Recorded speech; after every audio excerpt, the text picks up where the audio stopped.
everyone. This is Aegon of Astora, and welcome back to Dark Souls 3 Let's Talk Lore. This is episode number 5, being recorded on Saturday, the 1st of October. I hope you're all having a fantastic day today, whenever it is you find yourself watching this.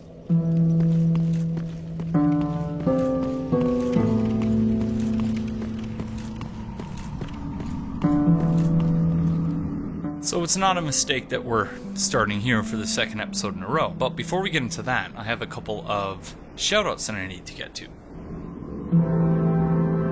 So the first goes out to Alex, also known as Endless, whose music provided basically the central emotional pull, I guess, of the intro for the previous episode. And that is Lost Sun, a Dark Souls tribute by Endless. And more specifically, it's a tribute to Solaire.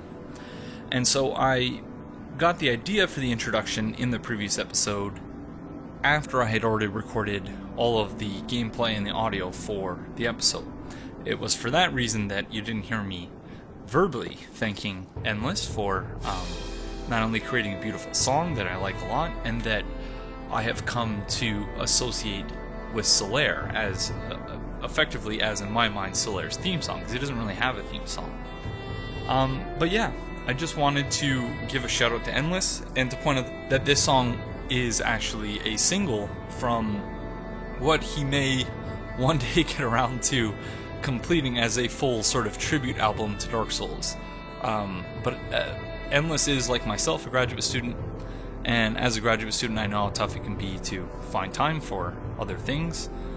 I struggle weekly with that fact when recording these episodes, and yeah, trying to find time to work in all the prep work and stuff like that, while still trying to have a life and to take care of oneself and stuff like that. But yeah, I just wanted to give a shout out to Endless, and to direct everyone to the links in the video description. One goes to a YouTube video which Endless did in order to go along with the song, and the second is the Bandcamp page for the single where you can download it directly.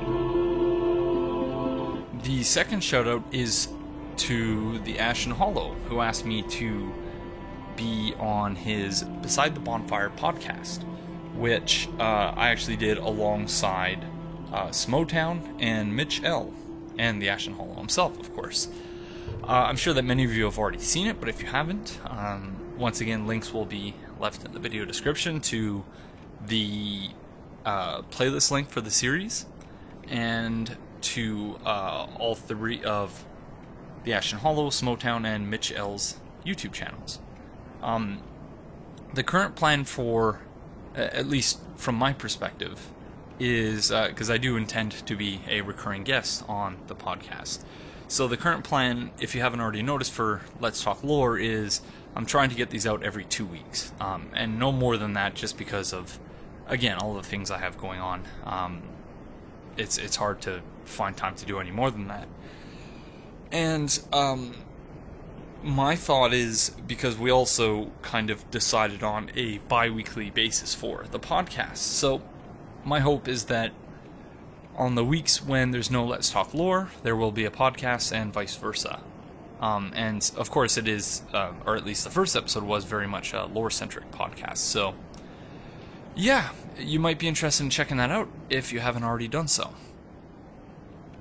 But once again, a shout out to the Ashen Hollow for asking me to be involved, and and to Mitch L and Smotown as well. The next thing, the last of the housekeeping duties, I guess, is that I've yet to discuss, here at least, my plans for the upcoming DLC. And because of how everything sort of lined up, the course of action seemed rather obvious to me, and that is the FromSoft gods have kindly, or I guess the Namco Bandai gods, potentially, have seen it fit to ensure that the DLC is released on a week when I'm not teaching.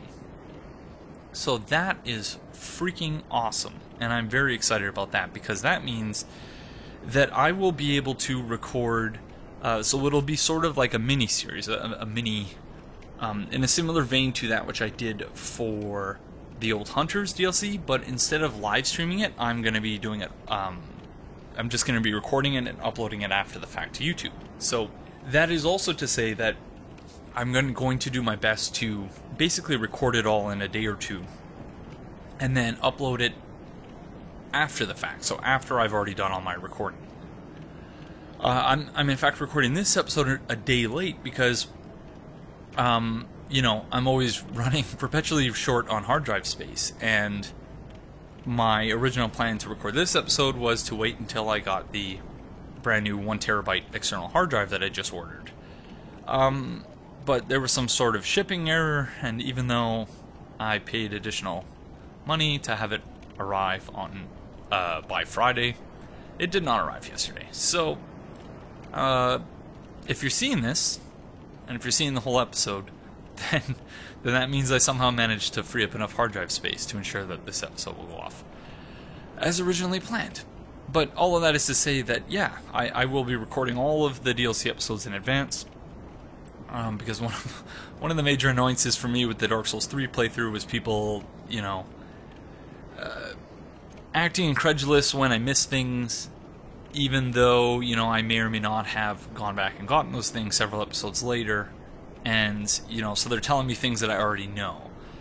So I'm going to be very, very vocal about the fact that when you're watching my blind playthrough of the DLC in a few weeks, that, yeah, I will have already done everything, and so don't bother leaving comments with spoilers, because I won't start uploading it until it's actually finished. And so with all that said, I'm not sure how that's going to work out in terms of the bi-weekly schedule for Let's Talk Lore, but I guess we shall see. I'm going to try not to let it get in the way, but there may be a 3-week gap between either this episode and the next one, or between episodes 5 and 6. We shall see. But yeah, with all that out of the way, we have something like 40 comments to go through in this episode, and they're all very detailed and comprehensive, so let's get started.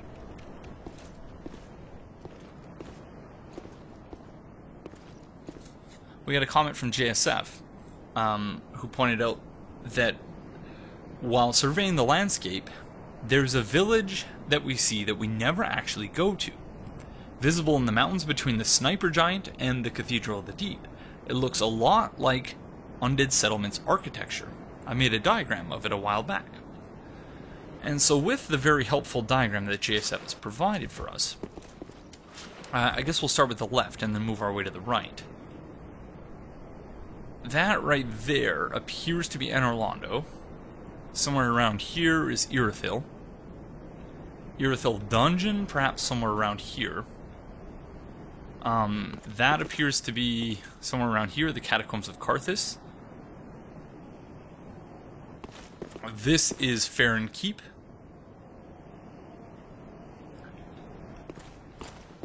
That is, of course, the Undead Settlement.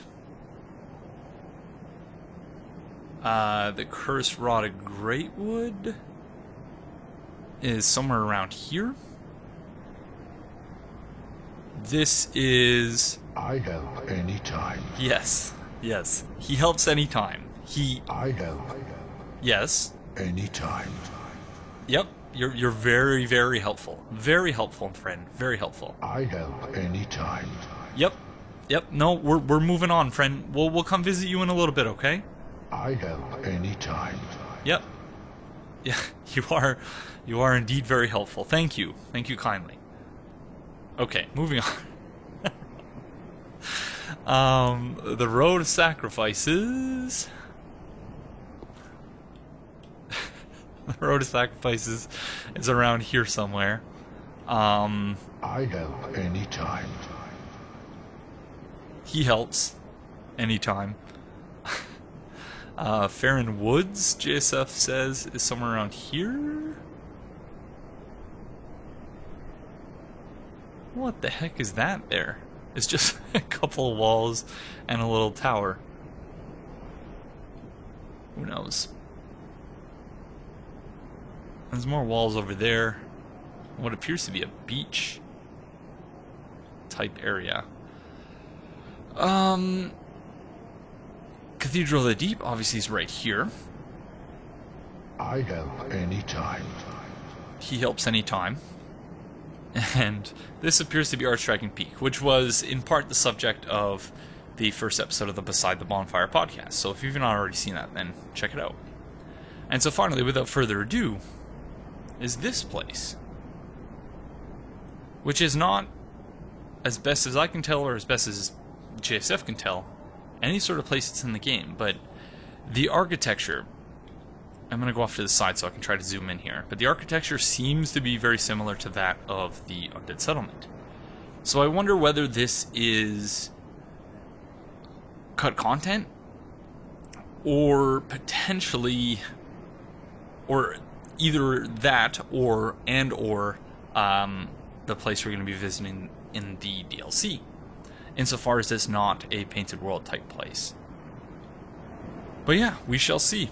So thank you, JSF, for providing that very helpful, very, very helpful overlay map. So, but as I mentioned in the previous episode, yeah, it is very much like this is a world map. And I think that's a really cool inclusion. So, Baba Rusa writes, do you think the banner could be a representation of the Way of White symbol? When you think about it, the Way of White circlet was given to the Unkindled from the very beginning of the game, to help her on her journey to Link the Fire. So I see the banner not only as a way to travel to the settlement, but also as a physical validation of the mission, a contract given to the Unkindled Ash by Emma. The Way of White also seems to be Lothric faith, which makes sense because sustaining the power of the gods by kindling and linking the fire is its ultimate goal. Candidate writes, actually, I don't think that the banner's got much to do with the Dark Sign. What it looks like is a loop of chain, which is also what the Deep Ring is. And yeah, I'd say that the High Wall probably did just appear at some point. Prince Lothric is supposed to have watched the fire fade from far away, but when you find him in-game, his chamber is almost directly above Firelink. Soy John writes, note about the banner, that the circle may also be the dark sign, that the circle that may be the dark sign also has stylized chain links, which could be symbolic of the curse. Indeed, if the Lothric dynasty was built to produce perfect heirs of the fire, Lord of Cinders, then the whole royalty line in the existence of this kingdom is bound to the linking of the fire. JSF writes, my take on the Lothric banner design is that it's a chain representing the cyclical linking of fire. Notably, it's burned away slightly, which I take as a little symbolic detail, showing how Prince Lothric has refused to link the fire, and thus broken the chain. Also, we never see that design anywhere else, as far as I'm aware, though I think it's a possible tattoo choice. Yosaho very kindly and helpfully provided us with a translation of the item description for the Lothric banner.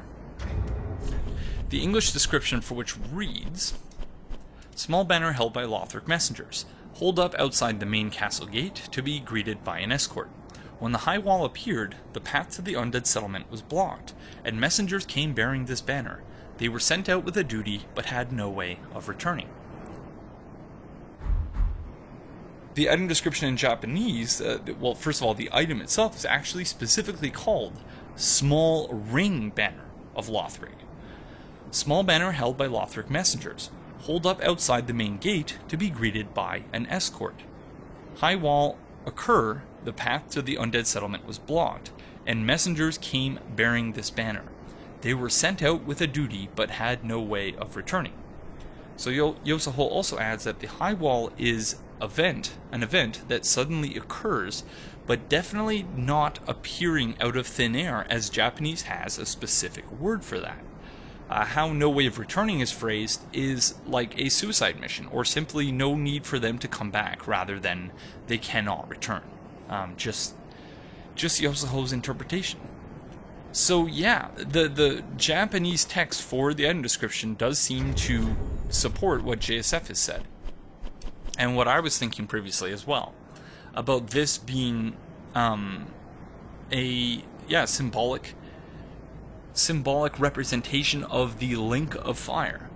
Because recall, that in the introduction that we heard that when the link of fire is threatened, the bell tolls. Or in the original Japanese text, thanks once again to Yosaho, it's when the link of fire is interrupted, the bell tolls, awakening the old Lords of Cinder from their coffins. So very, very, very cool and very interesting. So when we're holding up the banner, we're basically saying to the Batwing demons, to these representatives, hey, the link of fire is in trouble. And so, you need to come and pick us up so that we can go and take care of that. So I thought that was very, very interesting.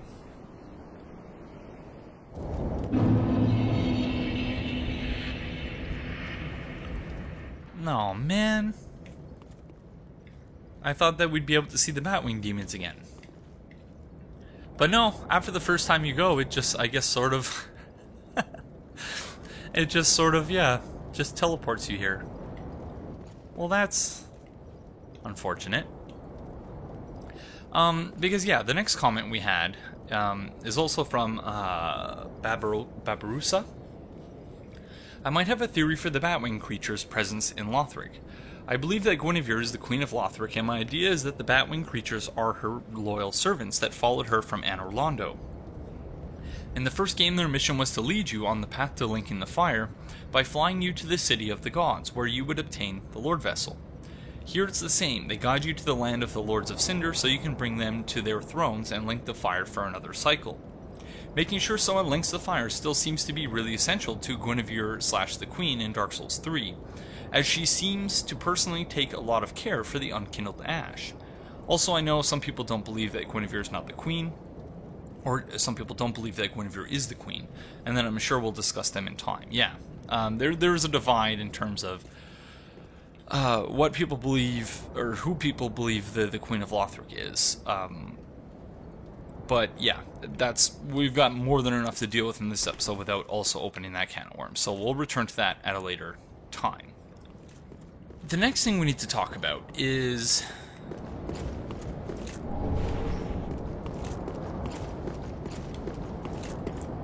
this.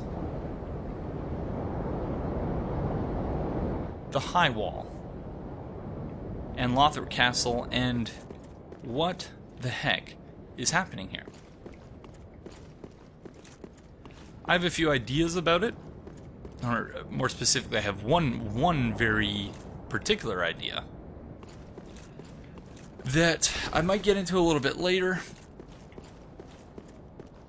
And it's related to the things I talked about in the previous episode, but also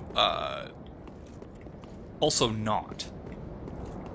Or I'll say it's in addition to the things I talked about in the previous episode.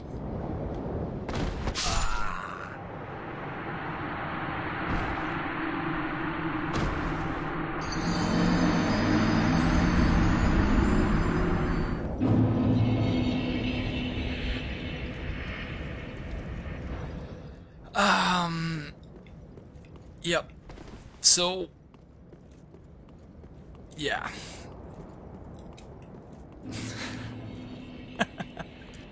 Thought I had more HP than that, but I guess not. Whoopsie.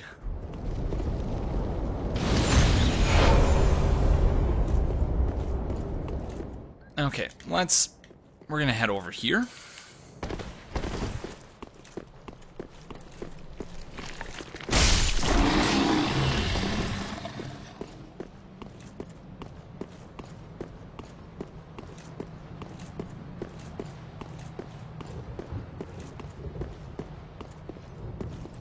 So something I didn't talk about in the previous episode because I got distracted by Yoel of Londor is the other side of this bridge here.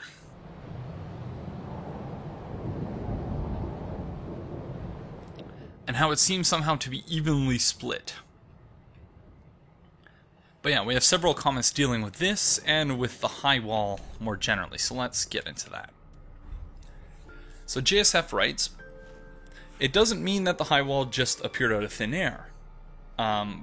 So presumably quoting something I said. What if it does? The churning lands are converging, so the High Wall wasn't always where it is now. That also means that the pilgrims have stopped. They were traveling to Lothric along the road, and then it collapsed under them. Some of them had already made it, the ones near Emma, but the others were stuck on the road and died. The alternative is that they climbed, like the thieves, but judging by the weight of those enormous, I guess, tortoiseshell type things on their backs, I can't imagine that they would have climbed. Because they don't seem nearly as agile as the thieves do, or the thralls, or the undead slaves. I can't remember what they're actually called, but we do have some enemy names to look at later, which I'm very excited about. Hunter M writes, the high wall does not refer to a literal constructed wall in Lothric. It actually refers to the cliff face that Lothric sits atop. If you observe the geography along with the architecture of Lothric, the road is absolutely not meant to simply cut off like that right outside the main gate. It looks like it was supposed to connect to the Great Bridge with the Stray Demon on it. But it has somehow risen up high into the sky and twisted in its direction a bit. This is because of tectonic shifting, or possibly more interestingly, archtree shifting and growing. Emma refers to the homes of the lords as churning and converging on Lothric, and based on what we see in the kiln, the geography of the world is literally shifting, with the kingdoms literally rising and falling, like how Anorlando, once the highest point of the world, now sits in a valley. The Light of the Endless writes, Emma says that the lands are converging at the base of this castle, not the castle itself. Below the cliff where we raise the banner is Farron Keep, implied to formerly have been Darkroot Garden/Basin, which in turn used to be the Royal Wood and Ulasil, from beneath which the abyss was rising. JSF mentioned that a lot of buildings, particularly in Earthhill, seemed like they were sinking, and some of the buildings were half submerged in mud already. So I think the lands aren't really converging toward Lothric, but rather they're sinking into the abyss, which happens to be at the base of Lothric or beneath Farron Keep. If you look at the lower parts of Ulasil, such as the fallen buildings at the bottom of the first elevator shortcut, they look like they're sinking into or being consumed by the abyss. Perhaps the same thing is happening now on a larger scale. So, in response to that last, so Delight of the Endless's comment, I would say specifically that those buildings aren't being submerged in mud, but rather that they are being either submerged or drifting thanks to the deep, the age of the coming deep sea. And I'm having a hard time here figuring out what here in Delight of the Endless's comment refers to Dark Souls 1 and Dark Souls 3. I think the second bullet point refers to Dark Souls 1. If you look at the lower parts of Ulasil, such as the fallen buildings at the bottom of the first elevator shortcut, they look like they're sinking into or being consumed by the abyss. Perhaps the same thing is happening now on a larger scale. So, to get into the thing that I was saying I probably wouldn't get into, but just briefly, I think that there's two separate things going on. And so in the previous episode, when I went into my whole treatise on the cosmology of Dark Souls 3, I was only looking at one aspect of it, and that was the extent to which the first flame itself is distorting the landscape. But there's another sense in which this is happening, or another sense in which maybe sense isn't the right word. There seems to be another mechanism whereby the landscape is shifting. And I think that mechanism is the deep. Maybe mechanism's not the right word either, but the high wall being the state it is, and I really like the way that Hunter put it, that the high wall doesn't necessarily refer, like, it could be made to refer to either, I think. I don't think you can definitively say either way that the high wall refers to A or B. But I do think that the high wall you can look at, in two ways. One being that it's, the name of the defensive fortification that we find outside of the castle proper, and the other one being the fact that it seems to have sprung up out of the ground. So based on what Yosaho has said, there is a specific word in Japanese that would indicate that it just suddenly appeared. And another thing worth noting too, just because I've been playing a fair bit of Dark Souls 1, And just thinking about Ulasil, that Delight of the Endless pointed out that, there are certain things you can see in Ulasil. And I think I know the part to which Delight of the Endless is referring, so maybe I'll see if I can cut that in on the screen now, or later. But something else that, if you've seen any of my previous playthroughs in the other games, you know that the particle effects is something that I find very interesting, and that I think are significant beyond that which most people give it credit for. In Ulasil and Dark Souls 1 in the Artorias of the Abyss DLC, we see the particle effects are basically little chunks of dark that are floating around. In Lordran, when you are in, say, the Undead Burg, you see embers floating all over the place, in the same way that the embers are floating or flying off of our character right now. In Dark Souls 2, similarly, you see in the likes of the Forest of Fallen Giants more embers, so suggesting that the fire is fading, but it's still kind of there. If you look all around us right now, ignoring the embers that are flying off to the player character, you see ashes everywhere. And this is the exact same ashes that we see after we have placed all the cinders of the lords on their thrones.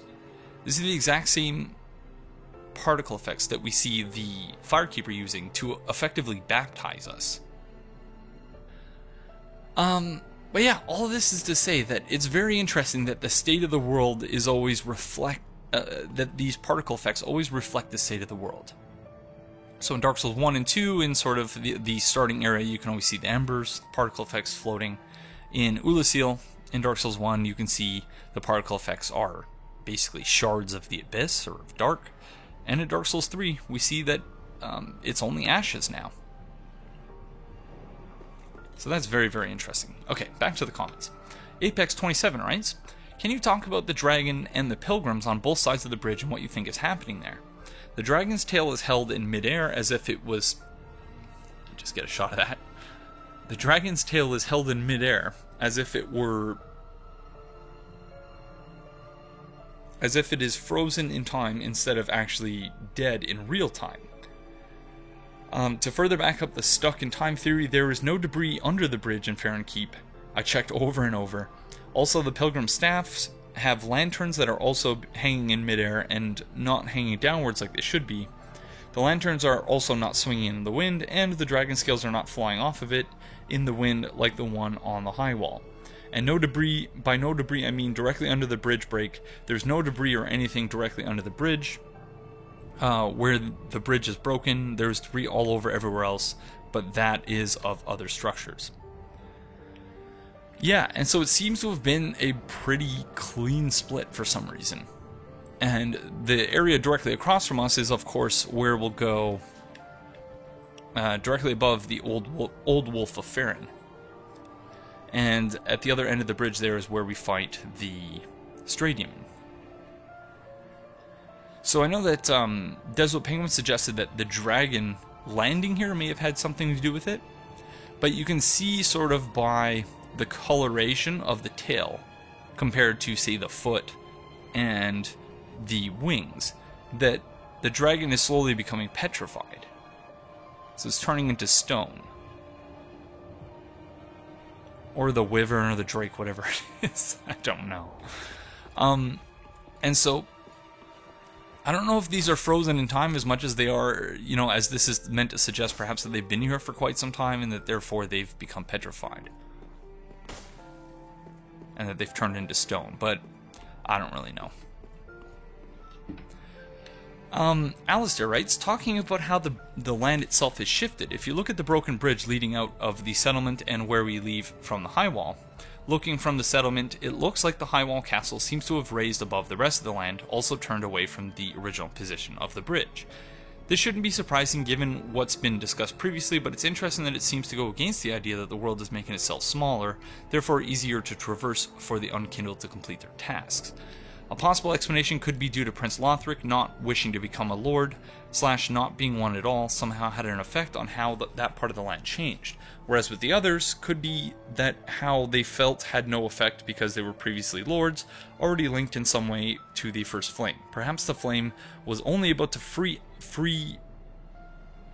affect the lands of those who have already linked the fire. Deso Penguin writes, one possible interpretation of the high wall appeared is that the convolutions of the world caused the mountains on which Lothric Castle was placed to rise, pushing it up so that the end of the bridge at Vort's boss room was pushed up and away. The severed bridge, meanwhile, gives some insight into the question of who founded the undead settlement. I think the answer has to be the Kingdom of Lothric. Parts of the settlement clearly are adapted around the end of the bridge, including the portcullis, sorry, I don't know how to pronounce that word, through which the dogs are sent. Okay, so I guess like the fence through which whatever that is, through which the dogs are sent. We know that the bridge was Lothric's, but the Stray Demon's soul specifically states that it was Lothric's gatekeeper, presumably being stranded on the bridge when the mountain rose on one side and the break happened on the other. You'll likely get a better view of the geography there from that angle several episodes from now. Trace writes, with the way the outside of Vort's boss room is disconnected from what used to connect Lothric to the rest of the world, it almost seems like not only are the other lands being pulled towards Lothric, but Lothric itself is being pulled upwards, maybe towards the dark side. Could also be the reason why Lothric is so much higher than Anor Londo, which was very much looking down on the rest of the world in Dark Souls 1. So, yeah, lots of ideas there, and I think that they're all very interesting. And we'll certainly get into my theory about what's happening as we reach, I think the first place we get a real sign, or we get a real actual look at the Deep and what it's like, is in the Road of Sacrifices. So almost immediately after you enter the Road of Sacrifices, there's a little side path where you chase after a crystal lizard, and I think that the crystal lizard is specifically placed there to sort of entice you to go in that direction so that you'll look down and see what is the Deep. Something else I also did yesterday while preparing for this episode was I went and on another build I did the Deacons of the Deep boss fight. But instead of doing what I usually do, and that is just sort of killing the boss as quickly as possible so as to avoid that attack they do, which curses you, I decided not only would I allow it to curse me, but just I wanted to see what the process looked like. What the process looked like when that was happening. And this is what it looks like.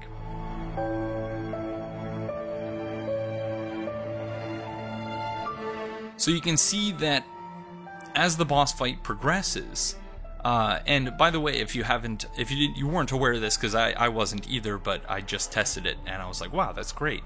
If you throw Alluring Skulls, all of the deacons will be attracted to the Alluring Skulls. So I summoned Honorary of Astora, who very helpfully kept them distracted in addition to the Alluring Skulls, and just kept tossing Alluring Skulls and looking up at the coffin. And you can see the coffin that, is supposed to hold Aldrich, but in fact holds the doll that we used to get into Irithyll. You can see that there's just this black mist sort of emanating from the coffin. And then this happens, and then it slowly gets more and more pronounced until it just basically starts raining down on everyone and everything in the boss room. And then when, it gets to the top, we are cursed. So, very, very, very interesting, I think. And, yeah, it's one of those things I don't really know what it means or what the significance is, but I've been thinking more and more about the Deep, because I think that is the one aspect of the story that hasn't really been explored all that thoroughly yet. At least in the stuff that I've seen. There may be others out there who have explored it really thoroughly, and yeah, but we're going to be looking at it as we progress through the playthrough. But I do think that, so like, we don't see anything here. So that doesn't seem to be the deep. But yeah, let's go take care of the Curse Rod Greatwood.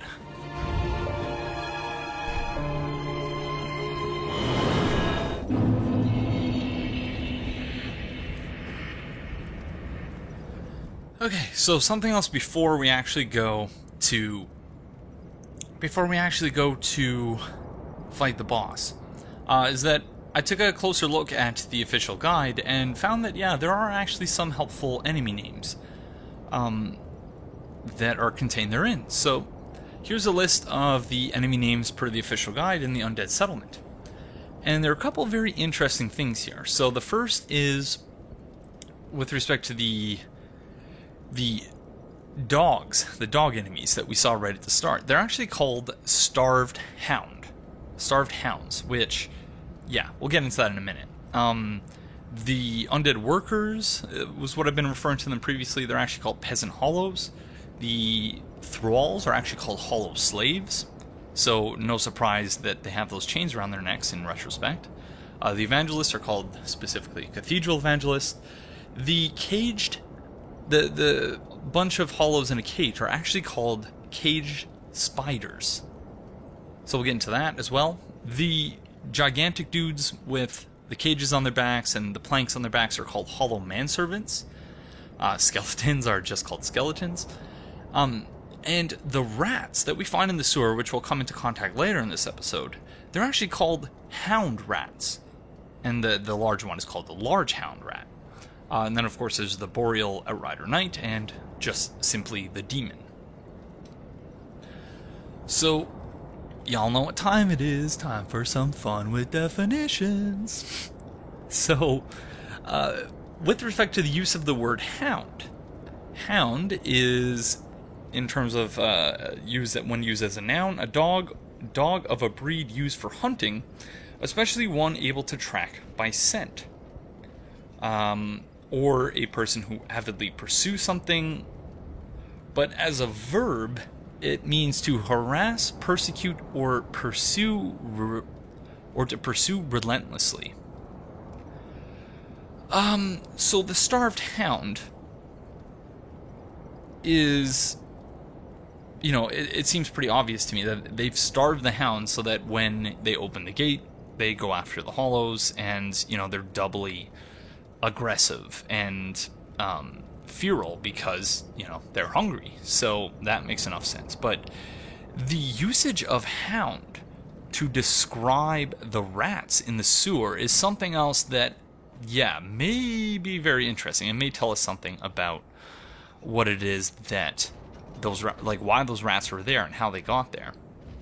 And then there's the cage spider. So an 8-legged predatory arachnid with an unsegmented body consisting of a fused head and thorax and a rounded abdomen. Spiders have fangs that inject poison into their prey, and most kinds spin webs in which to capture insects. But the second definition, I think, is more applicable. An object resembling a spider, especially one having numerous or prominent legs or radiating spokes. So, yeah, that name makes a fair bit of sense.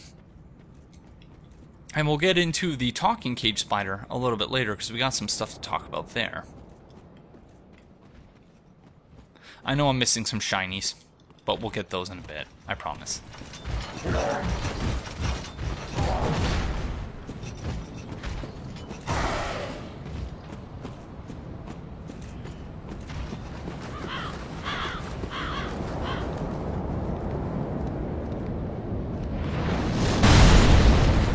He wasn't lying. He really does help anytime. I help anytime. Yes, thank you. Thank you very kindly.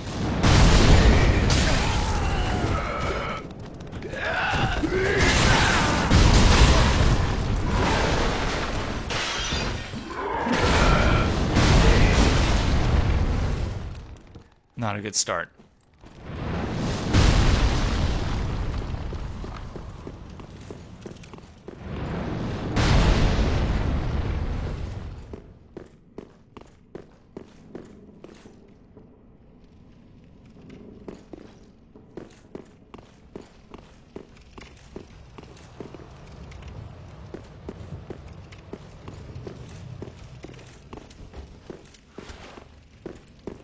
we find these statues all over... We find these statues all over the Cathedral of the Deep. And they actually remind me a fair bit of the statues that we find in Yahar'gul, the Unseen Village in Bloodborne. In that they're sort of half human, but not at the same time. Like, they have these enormous growths coming off their backs. And the flowers are another thing that... If you watched Bloodborne Let's Talk Lore, you know that we spent a lot of time talking about flowers in that series. And though I'm not sure if they hold the same significance in this game, that's certainly something I'm very much open to hearing everyone's thoughts about, because they're kind of pretty flowers, but...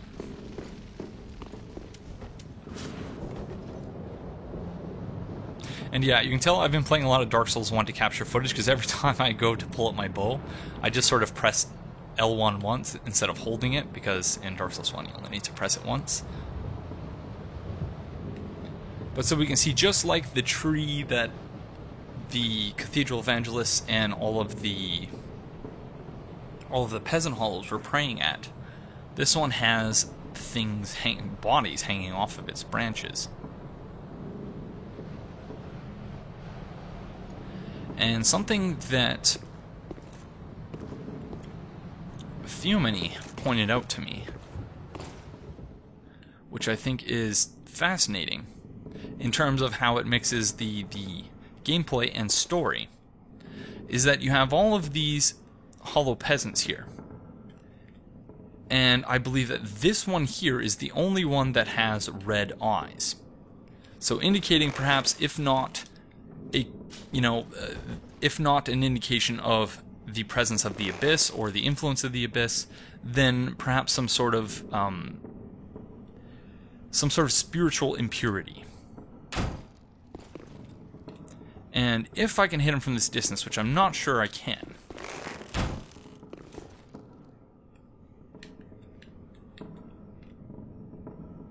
let's see if this is the one I think it is. Because as soon as you kill the one with the red eyes, it aggroes the boss and starts the boss fight. Yep, it's this one.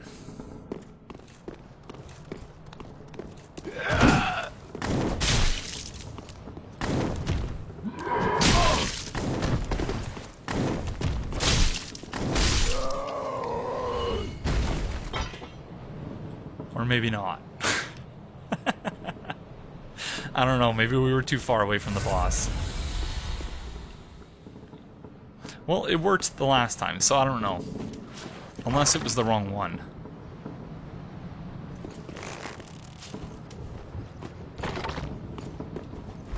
When I was live streaming with Theomany, yeah, that's... She went and she attacked that one, and it aggroed the boss immediately. So maybe it's just as soon as you go to this particular spot?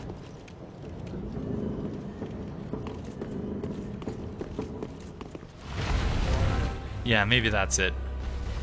I don't know.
Yep. Yep. That was pathetic. I know. Let's try that again. But yeah, very interesting to note that JSF and Theomany are Cassidiv in their discussing Dark Souls 3 series. They were looking for... I have any time. Thank you, friend. They were looking for arms that might match that which we find on the Curse of Rotted Greatwood. One of the similarities that they mentioned were the books in the Grand Archives, the hands that reach out of the books in the Grand Archives. A much more direct and, I think, intentional similarity would be between... And so note that another thing I wanted to show off there was that the boss actually responds to Alluring Skulls. So I'm indicating that it's a hollow of some sort, or comprised of many, many hollows. The other indication of this is that the hand looks to me like it's virtually a carbon copy of that which we find in Oolacile. The Oolacilian sorcerers, in particular, I think that's what they're called. But yeah, one of their arms looks exactly a carbon copy, I think, of the hand that sprouts out of the Curse of Rotted Greatwood in its second phase. So very, very interesting, I think.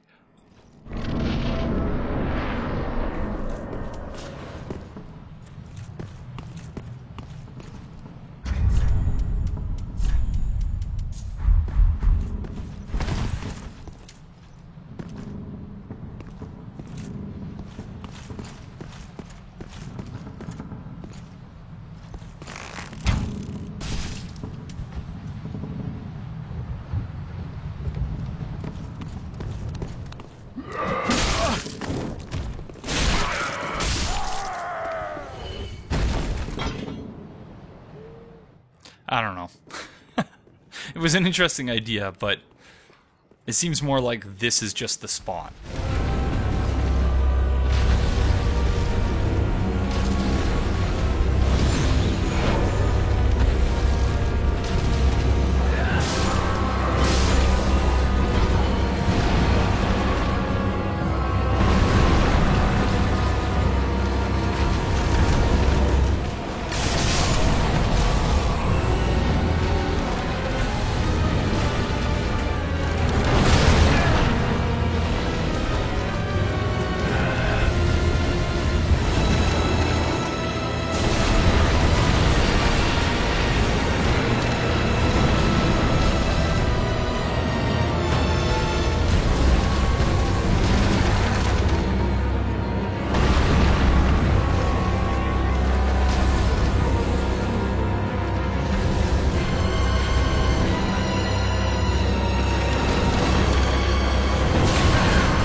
Soul of the Rotted Greatwood and Transposing Kiln.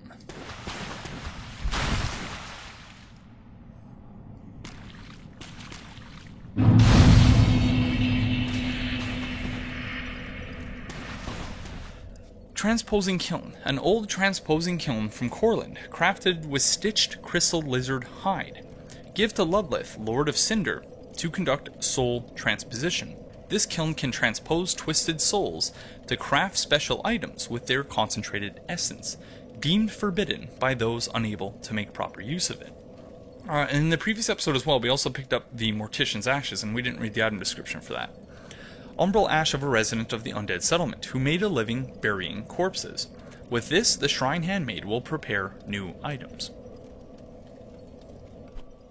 So we have a whole whack ton of dialogue to get to in the in Firelink Shrine, and we'll have even more in the next episode. But we're going to leave that for the next episode primarily, because in the next episode we're going to be doing the Road of Sacrifices, which itself isn't an enormous area.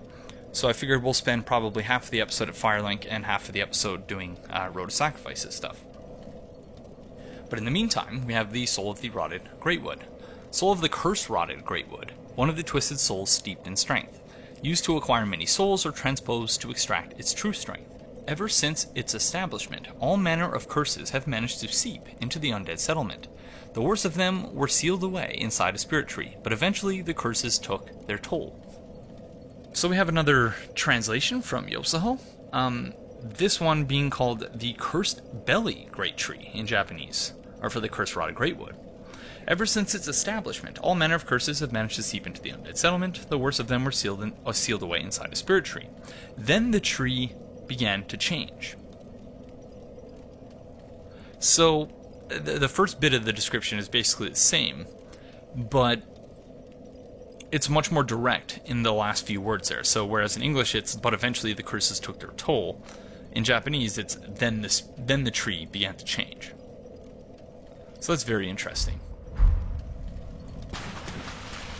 But yeah, that's the Pit of Hollows. And again, we'll talk about it a little bit later on. One thing that I checked, just to sort of test, and this is something we're going to be doing a fair bit throughout this playthrough, just poking and prodding at the seams of this idea that, or not this idea, at the apparent reality of the multiverse in this game. On another one of my builds, I defeated the Cursed Rotted Greatwood, and then I helped Cirrus of the Sunless Realms in her quest to put down her grandfather. For those unfamiliar, we'll get to it later, but yeah, you find Cirrus's summon sign outside of the boss room, and then when you... where it kind of has to be, because when you touch the summon sign, you're summoned into Cirrus's world, but you're not summoned up there, you're summoned down here. And there's a reason for that, and the reason is that in Cirrus's world, she has not defeated the Cursed Rotted Greatwood.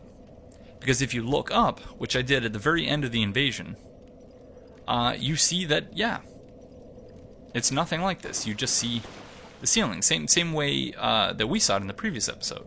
I don't know if we actually looked up, but if we looked up, we wouldn't have seen this, because the ground wasn't broken yet. So yeah, that is very interesting to me. And I expected to find Hodrick's body here as well, but that's not something we find. So maybe I need to do more testing in and around that to figure out what the heck the trigger is for his body showing up there, but I'm not really sure. So yeah, I guess we'll just have to wait and see.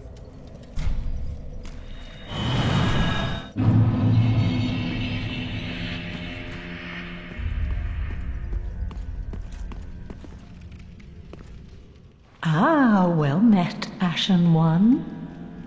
How may I be of service?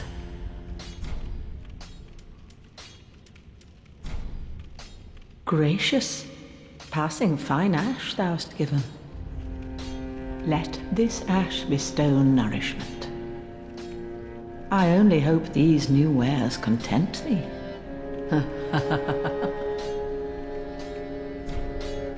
So, we actually had a comment which raised this issue, and I didn't include it in, just because, yeah, we had lots of comments, but it's something that we will return to eventually, or alternatively, I would invite anyone to share their thoughts on this, and that is the process whereby she somehow turns ashes into items that you can buy.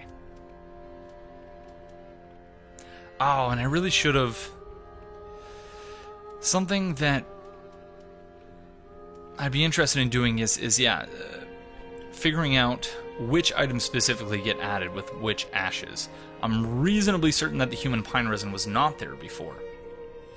Charcoal pine resin rotted with human body fluids. Temporarily adds dark to right-hand weapon. Normally used in the undead settlement for preservation and burials, and can mature into this state, becoming a valuable substance used in a certain ceremony. Often seen for trade at exorbitant prices. What we really came here for is this. The grave key to the barred door leading from the sewer below the undead settlement to a moist grave. The grave, which no longer receives visitors, was once the site of a statue of Velka, goddess of sin, and was believed to pardon wrongdoing and lift curses.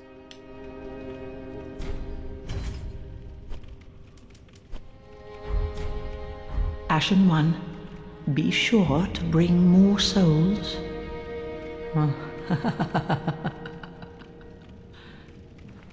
So again, I know that we have a ton of stuff to do here. We gotta talk to Lodlith.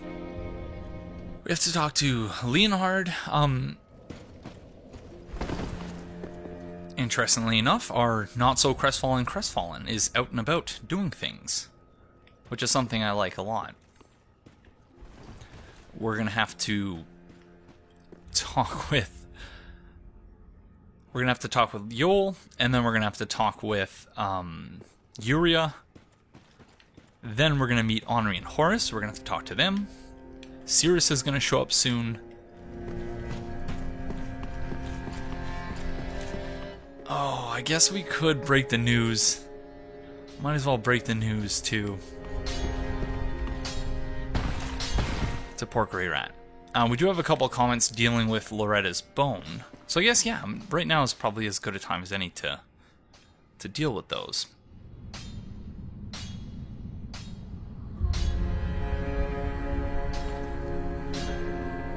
Oh, hello, you're back.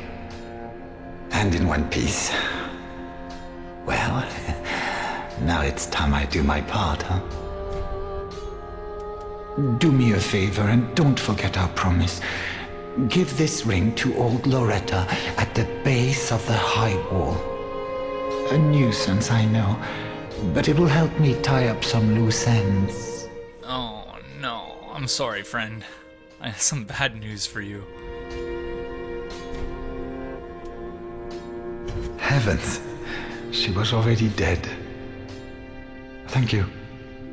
I'm not surprised, though. Almost a relief, really. You can keep the ring as, well, a little trinket of thanks, I suppose. So he says, you know, that it's almost a relief, really. So, in that, as we discussed in the previous episode, it seems like he wanted to give her the blue tearstone ring to help her survive. That she was in a very frail state, she was about to die when he left to go find something that might help her. And, yeah, so he says almost a relief, really, because she must have really been suffering.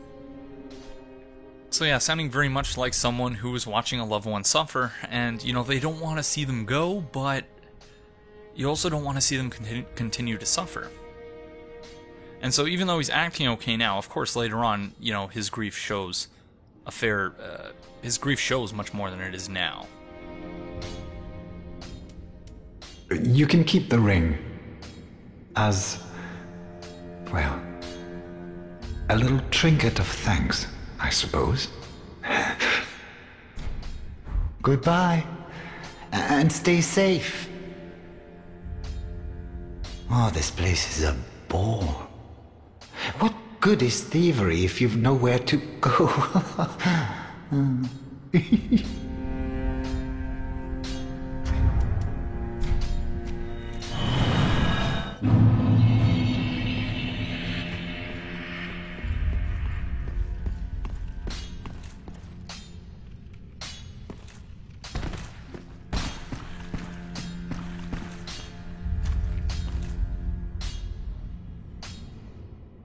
heavens. She was already dead.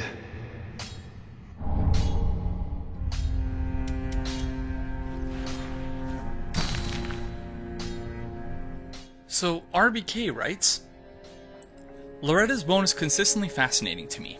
I doubt I'm the first to suggest this, of course, but I believe it's equivalent to a homeward bone, except that, for whatever reason, it no longer works as a homeward bone should. So Loretta was not able to escape the undead settlement. At first I was thinking maybe they lost their home, and that's why her homeward bone no longer works. But then I remembered the bone is in a much sorrier, used state than the normal homeward bone item, having in some way lost its potency and its purpose. The image of Loretta's bone seems to show that the marrow of the bone has been removed, and it is described as old, discolored, and full of holes. But then again, there's the ambiguity you mentioned, where it's not clear whether this is a bone from Loretta's body or a bone that was in her possession in life. I tend to believe the latter because the word clutching denotes to me a kind of emotional investment in the bone, which would point to the corpse being Loretta. Going deeper than that and thinking about the earlier impressions I had, I cannot help but think that the bored holes in the bone are some kind of hint of cannibalism, which would not be out of character for the undead settlement. But the question then is, was Loretta eating other people and or was a loved one of hers consumed, and this bone is the only remnant from that person she was able to glean to mourn them with? Maybe a loved one or someone from her home who was there in the settlement with her died, and she could have used their bones to return. But before she was able to, others devoured them and rendered the bones useless for that purpose. This is certainly an idea From tends to utilize quite a bit, since I'm thinking about the old hunter's bone from Bloodborne keeps resurfacing in my thoughts. In reply, Nicole Neolucky writes, I love reading and thinking about this item too. It's so mysterious and feels almost deliberate in that fact, like part of the description was omitted. Oddly, I didn't think about cannibalism via the bored holes, but perhaps some sort of hole drilled for the use as a talisman or rope to hang it from. Perhaps as some fetish or charm. I love the idea of her having this as a commemorative item, as most other bodies are being desecrated and used for their bio-worth, or bio-value. And so, a possible connection I want to bring up that I don't think I raised in the previous episode is the similarities to the Accursed Brew from Bloodborne from the Old Hunters DLC, which we find, or we're given, by one of the Baneful Chanters in the Old Hunters DLC in the Fishing Hamlet. Skull of a local from the violated fishing village. The inside of the skull was forcibly searched for eyes, as evidenced by innumerable scratches and indentations. No wonder the skull became stewed in curses. They who offer baneful chants weep with them as one in trance. So, I didn't raise the whole concept of bio-value in Bloodborne Let's Talk lore, in part because I didn't really understand the concept at that point until I started, doing some readings for my comprehensive exams. And yeah, it seems that, this could just be a thematic connection. It could be a coincidence. But yeah, at the very least, in both cases, it seems like bio-value was in some way, shape, or form being extracted from this body. So whereas in Bloodborne, they were trying to extract insight from these skulls, in Dark Souls 3, it could be something else. But the other possibility, as Nicole Neolucky Dubois mentioned, is that, yeah, maybe it was just something that she hung around her neck, and that's why it has the holes bored into it. But knowing FromSoft and how dark they tend to get,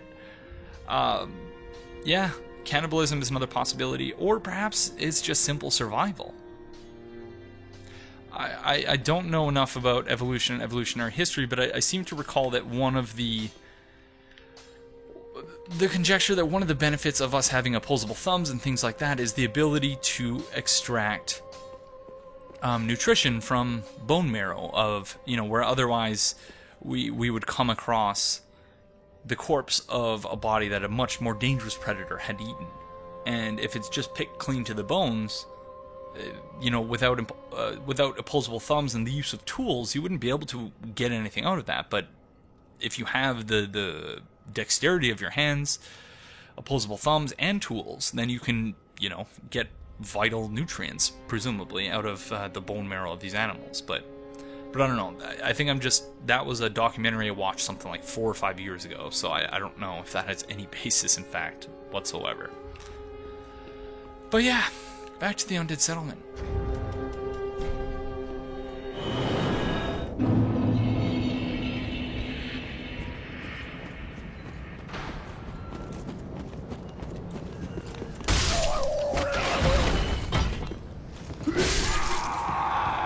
So as I mentioned in the previous episode, I'm not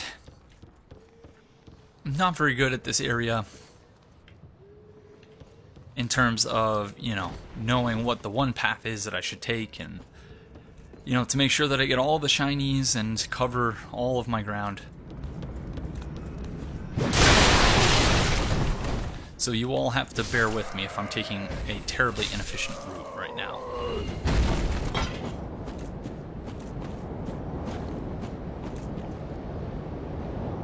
We have been here, actually. That's where we went to...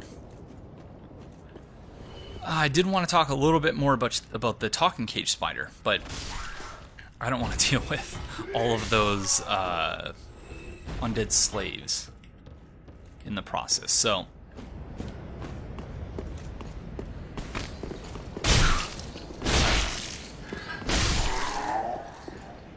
So we're going to talk about them via the ones that we find elsewhere. It's just looking to see if that crow was going to, What? Oh, you... Not nice. Cassidus? I don't know how to pronounce that. Caduceus round shield? Standard round wooden shield that is decorated with twin snakes, an ancient symbol of the Great Swamp. Wooden shields are light, manageable, and offer relatively high magic absorption.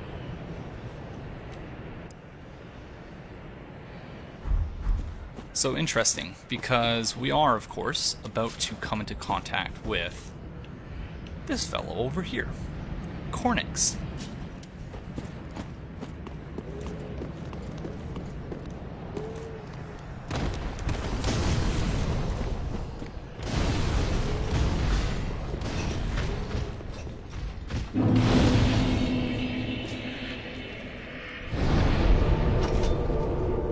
Just want to make sure I'm not missing... I feel like I'm missing a shiny out here, so...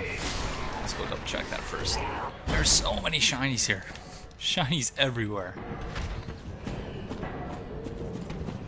Again, this is, like, I think the one area in the Souls games which just overwhelms me with how many different paths. And maybe it's just because I haven't played this as much as I have. Dark Souls 1 or 2 yet. Oh, friend, what the... Not nice. I'm trying to record a show here. You're not being cooperative. Thank you. Okay. So these guys here, as mentioned earlier, these are hollow manservants is what they're called. And they have these pots.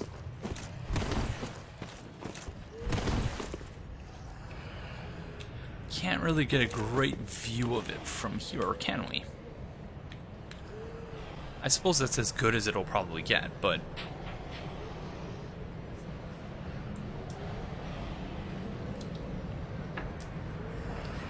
But yeah, they seem to be holding pots of human entrails. And I know that JSF and Cassid have mentioned this in their Discussing Dark Souls 3 series. I don't remember where they landed on what the significance of that is, though. So, we'll have to leave that for now, but something to note for now. Let's see how he reacts.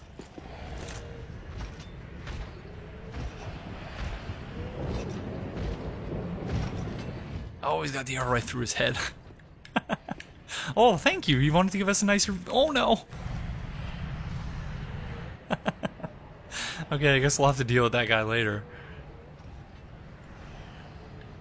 He did for a moment give us a very nice view. Oh, well, that's very nice. Thank you. He's like, look, Aegon, look at all these body parts. Did I do good, friend? Yes, you did. Okay.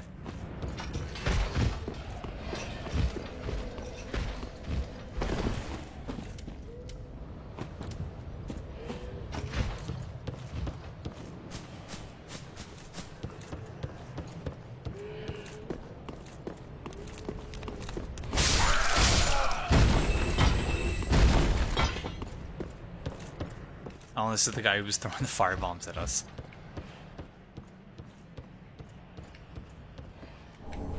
Hand axe. A crude hand axe that serves both as a weapon and a tool of many uses. Favored by pyromancers of the Great Swamp, this axe has a short range but only moderate weight and reasonable damage, easily wielded and more powerful than it appears.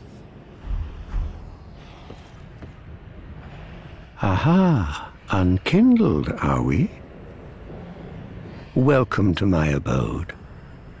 I am Cornyx, an old pyromancer.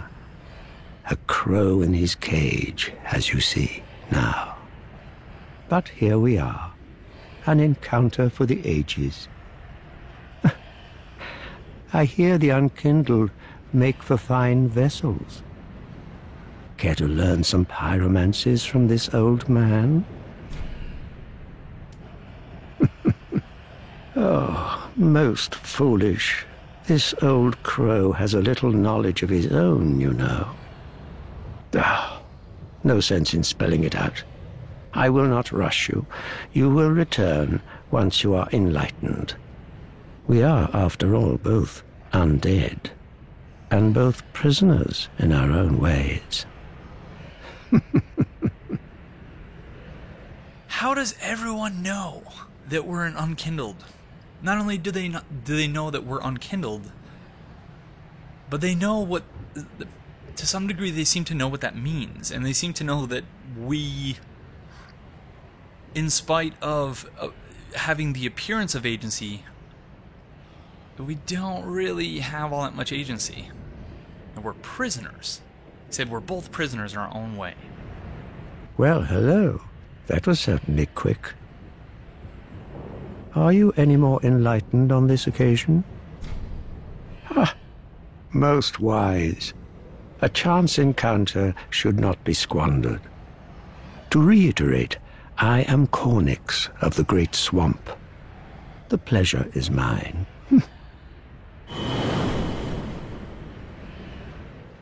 Alright. So we have yet another servant.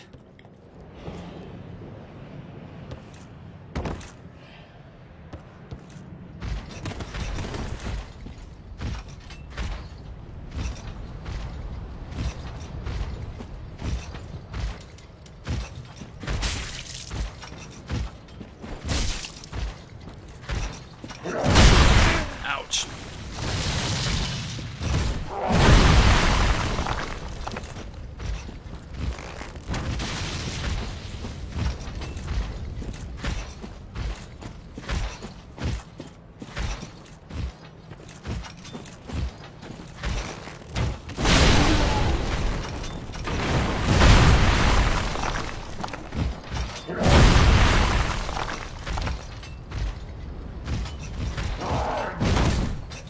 I have no idea if you can parry that or not.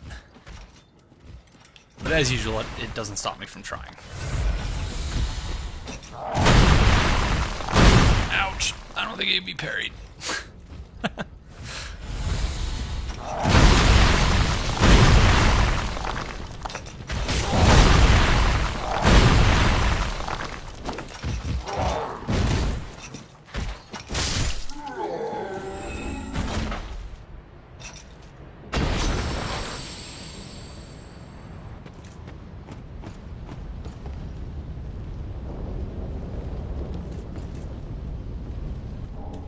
So, torture as a public spectacle is something that I was not planning on talking about today for this episode, because again, we have as usual, I've over-prepared for the episode and way too many things to talk about, and didn't leave myself any space to talk about things that I just sort of happened upon in the moment and thought, oh my gosh, it would be great to talk about this in relation to X, Y, or Z. But yeah, I guess I'll just briefly mention the book about which this reminded me, and that is Discipline and Punish, The Birth of the Prison, by one Michel Foucault, where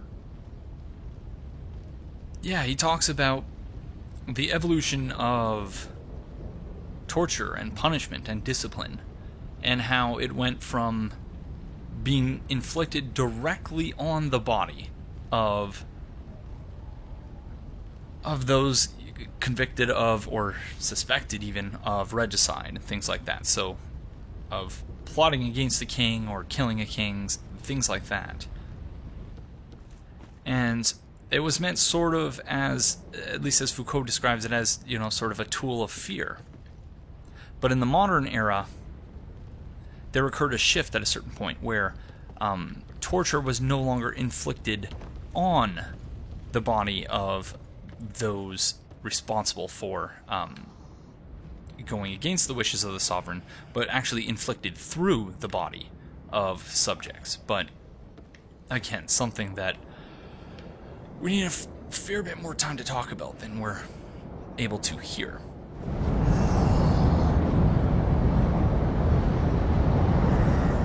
So we find a hollow here in a great deal of distress, insofar as a hollow can be distressed.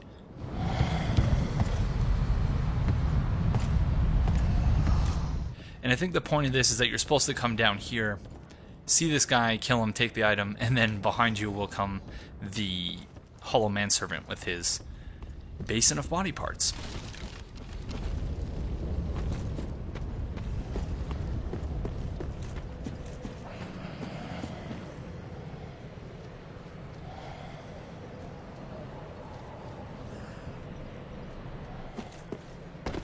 Okay. So again, more nooks and crannies here where items are hidden. In the interest of trying to do everything, and not annoying those in the comments who... there was a brief comment exchange of people going, "Oh, I hate leaving shinies. Yeah, me too." And I totally get it, so I'm going to try my best to ensure that I'm not stoking those flames of wanting to get all the shinies. And of course we have another cathedral evangelist here.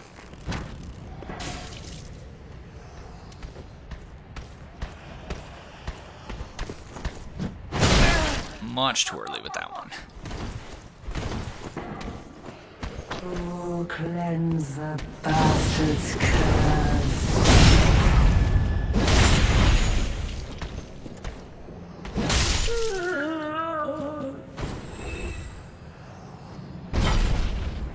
So the whole bastard's curse thing, we have several comments that deal with that, which again we'll get to a little bit later on.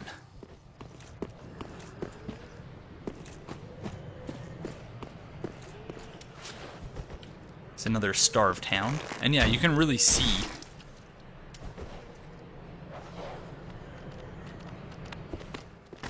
that, yeah, this dog is not in great shape. Not in great shape. Oh, gosh. And that name, I think, adds a little bit of context to the one we see later in the Road of Sacrifices, whose stomach is distended. So reminiscent, perhaps, of the Bloodlickers from Bloodborne, where we come across some of them who are... Over here, friend. We come across some Bloodlickers who are really skinny, some of them, and some who have just basically gorged on blood and are so large that they can barely move. And yeah, so in that context, it makes a lot of sense. If they're starved hounds, literally, that we find hounds that, you know, we find that one hound that has a distended stomach because it's just so hungry that it just consumed an entire body.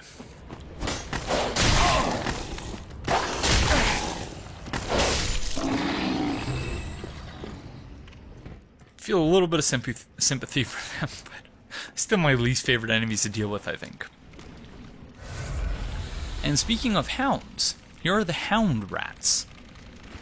So maybe that's like an actual terminology that I'm not familiar with, as a means of classifying rats, but I think it's very interesting that...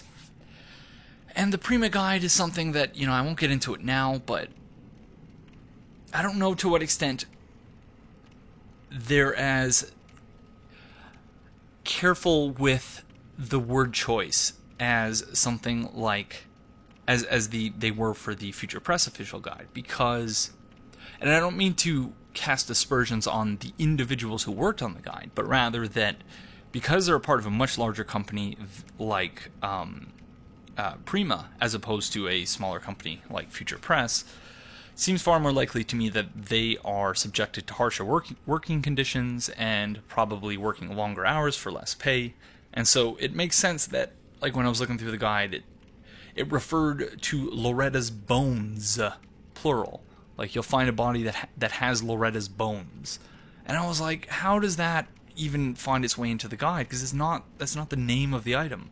Unless perhaps it was the name of the item at one point. But yeah, all of this is to say, I wonder whether there's something to the fact that it's specifically written hound-rat and not hound space rat. So the large hound rat, like it's connecting the two as though they're supposed to be one word.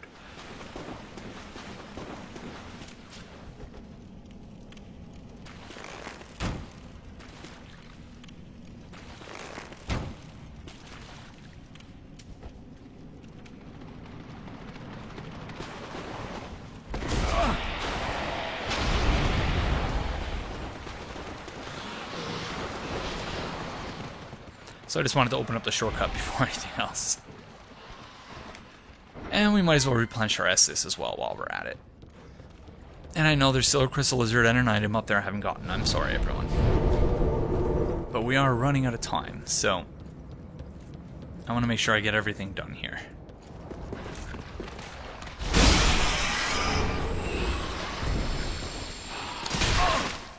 So maybe we'll find something in the description for the Bloodbite ring that might give us a clue as to why the heck they're called hound rats, specifically.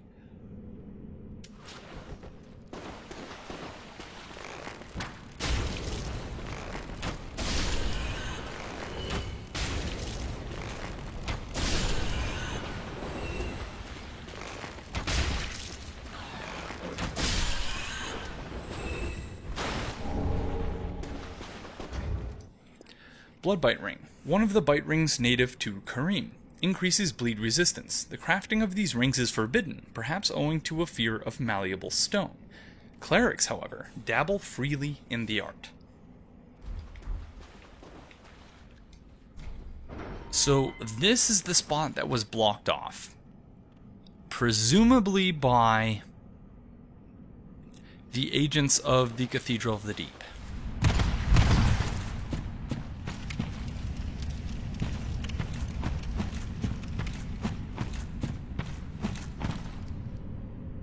And we find here a statue of Velka.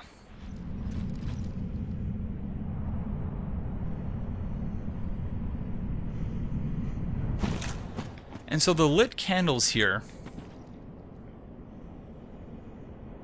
suggest to me at least that there is still someone who somehow frequents this place. And maybe it's the one peasant hollow that we find. Or maybe it's, I don't know, something to do with the magic of Velka that somehow keeps it lit. We find a loincloth here as well. Terribly worn waistcloth. The deprived only manage to rummage just enough cloth to protect their vital parts. So suggesting that, to some degree perhaps, Velka is, or was, the god of choice for those... the poor and the downtrodden. I'm not really sure what else to make of that, but I'm sure at least one of you have an idea or two, and I'd be very interested in hearing what that is. Velka is something that I don't really know all that much about, or a god about which I don't really know very much. But, you know, as I mentioned in past episodes, that's something that I'm looking forward to learning more about, along with and from all of you out there. So you can request absolution, which gets rid of your sin, and dissolution, which gets rid of your hollowing.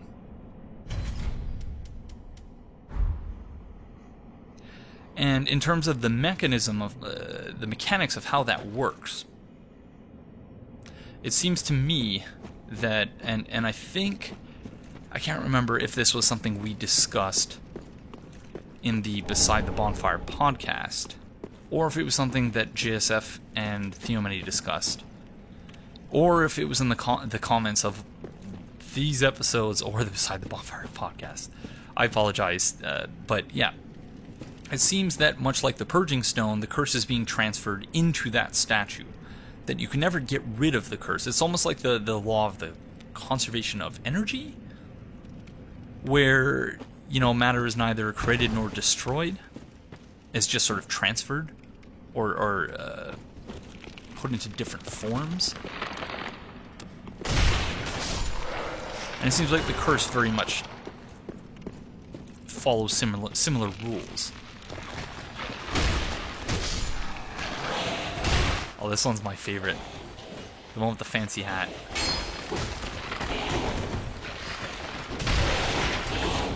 I was complimenting you, don't kill me.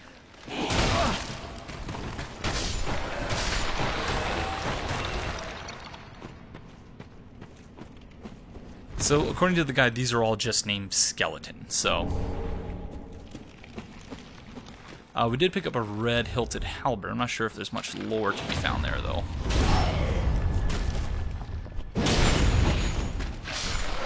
Long-hilted weapon, mixing spear and axe. The red-hilted halberd is associated with clerics. Whoops. Can be thrust like a spear or swept sideways like an axe, making it a versatile weapon effective against multiple foes. Perseverance, assume an unfaltering stance of prayer to temporarily boost poise. So presumably a halberd used by clerics.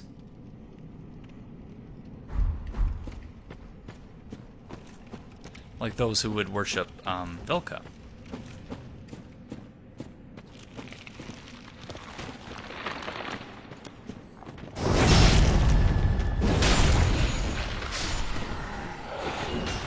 And so perhaps these skeletons being related in some way, shape, or form to the hollow trees we find.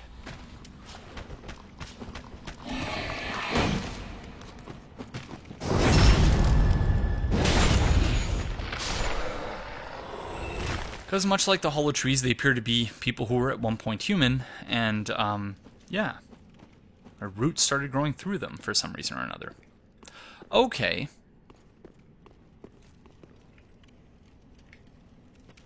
Where's the peasant that's usually here? So there's a torch. So maybe the peasant is taking the fire from the torch and relighting those candles? I don't know.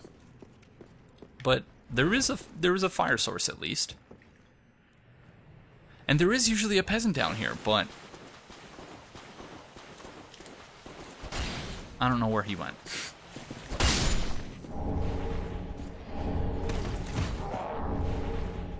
I knew that was coming, but...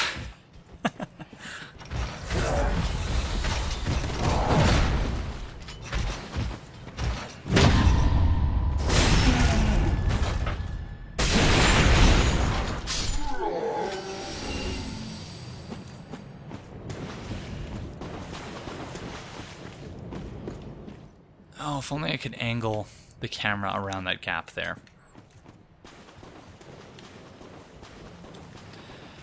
So we can see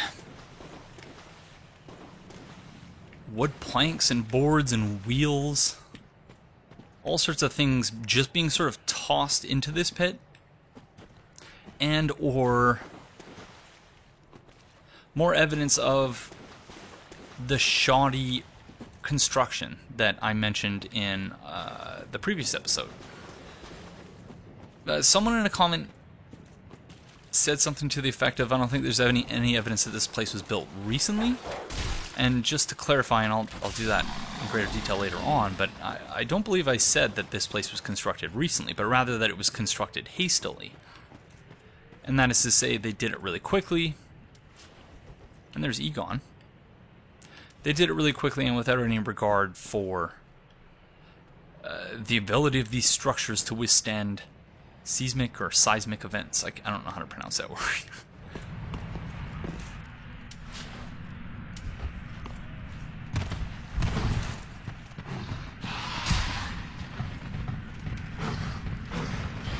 So if you're ever having trouble with this trap, one way of handling it is this. At least in theory,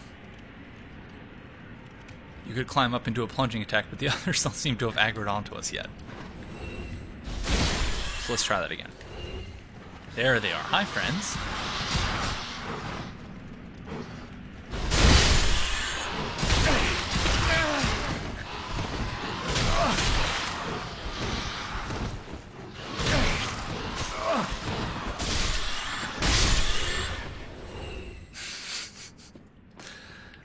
That was much closer than it ought to have been. Saint's Talisman.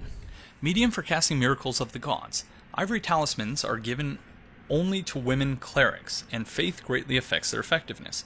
There is a certain frailty to this talisman, which undermines the steadfastness granted by its skill, and that is unfaltering prayer, temporarily increased poise while casting miracles, preventing enemy attacks from interrupting prayer.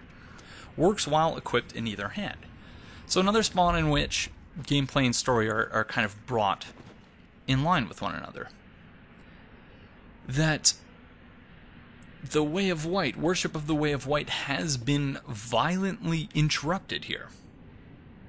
And that is a talisman with special skill, which mentions that its special skill is to protect oneself from the violent interruption of prayer by someone else. So that's very interesting.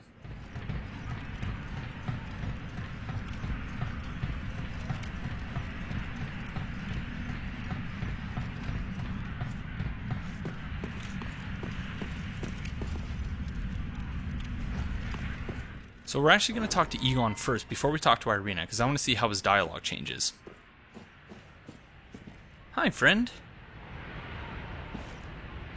Another one of those unkindled, are you? All you faceless undead, behaving as if you deserved respect. Now you're poking around in people's cells. How very noble. Ah. Taken an interest in her, have you? Well, she's a lost cause. Couldn't even become a firekeeper. After I brought her all this way and got her all ready. She's beyond repair, I tell you. The woman's a lost... Could she be... So, again, we're going to talk in much greater detail about these two in the next episode. I do intend to have Mitch L. on at some point to talk about Irina and Egon, because he did an excellent video several weeks ago about Karim and in Dark Souls 1, and then relating it to all the item descriptions to their counterparts in Dark Souls 2 and Dark Souls 3, and then using all of that as an evidentiary basis for exploring the relationship between Irina, Egon, the idea of firekeeping and firekeepers, of linking the flame, and so on and so forth. So it's an excellent video. I'll leave a link to it in the video description below, but I'm going to hold off on talking about Irina and Egon in great detail until I've had a chance to talk to Mitch about it on the show, because yeah, he's put a great deal more thought into those two than I have. And as I was getting ready to record, I also noted that Jake the Ashen Hollow posted a video specifically looking at Irina and Egon. And so, Jake, if you're watching, I haven't had a chance to watch it yet, so I can't really speak to the specifics of it, but yeah, I'll leave a link to that in the video description below as well.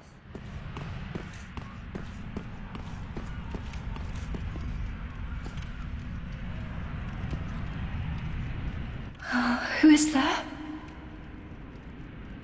Is someone there? Anyone? Oh, please, whoever you are, touch me. The dark surrounds me, nibbles at my flesh. Little creatures, they never stop biting. So please, hold out your hand and touch me.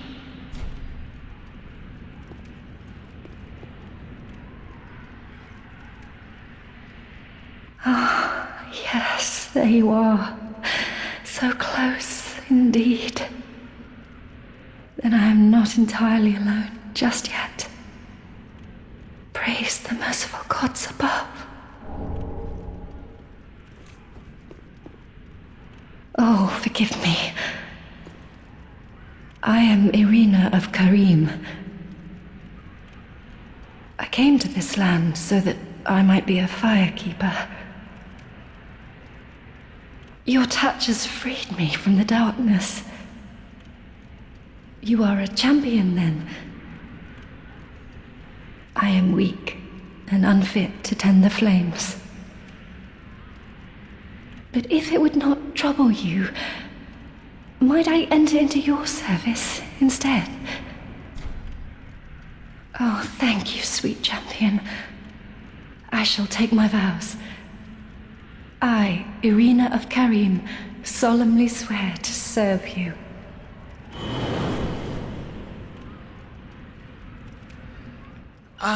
So yeah. A couple of things to note about that before we talk to Egon. First and foremost, that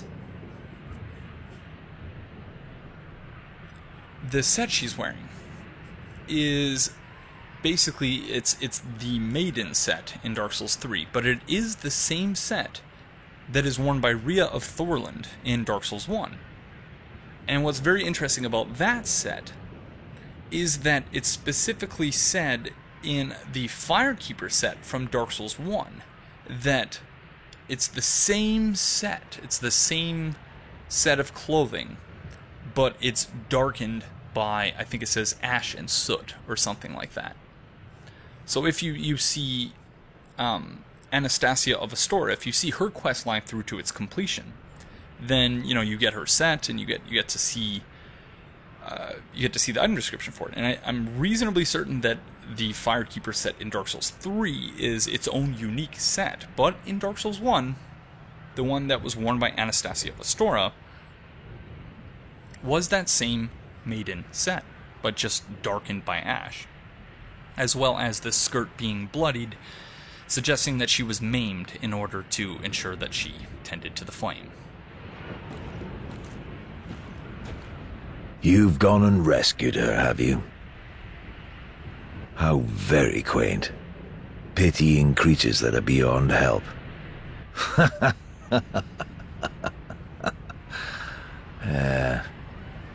Very well.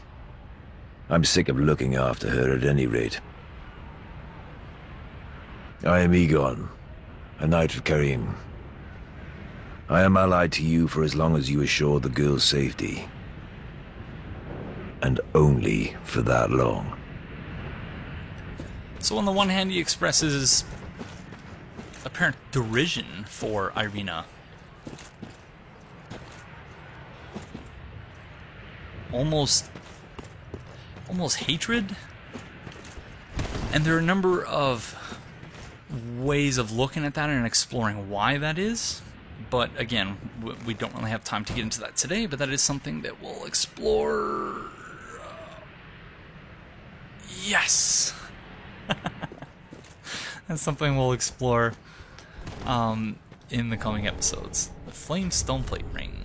Stoneplates are symbols of true knights, and red stoneplates are granted to those who valiantly face chaos. Increases fire damage absorption. Oh, there was another item I missed here. Oh, dagnabbit. This is the blessed cracked red shield or something. Alright. Let's go get it. Blessed red and white shield +1. Standard round wooden shield. It features a striking red and white design. Wooden shields are light, manageable, and offer relatively high magic absorption. So I'm not really sure if that means anything, but it's there. If for no other reason than to give you perhaps an indication that Blessed Infusion is a thing in this game. Because I don't believe we get a Blessed Gem until such time as we go to the Grand Archives, so yeah.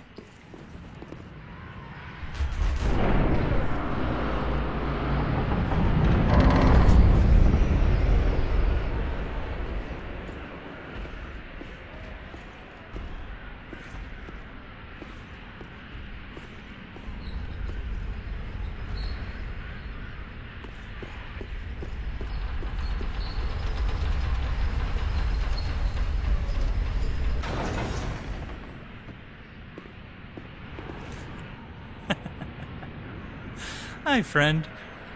This is something that I was a little bit embarrassed about at first in my my blind playthrough of Dark Souls 3.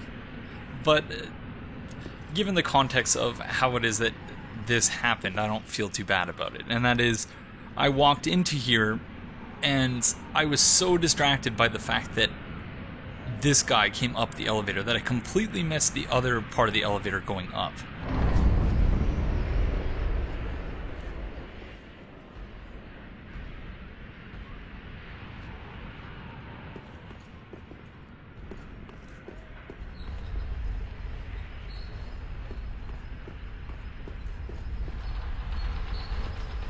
Or perhaps just a shortcut.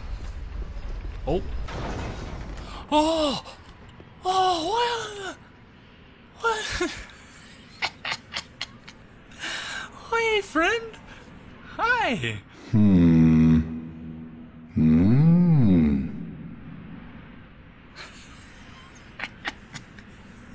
That was maybe the last thing I expected to come up that elevator.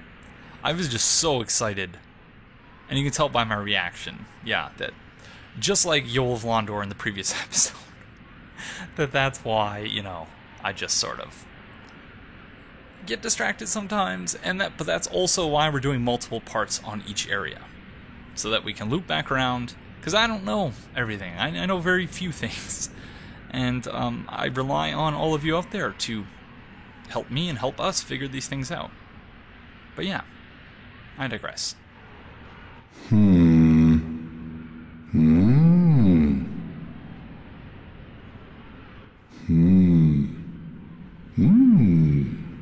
Oh. Pardon me, I was absorbed in thought. I am Siegward of Catarina.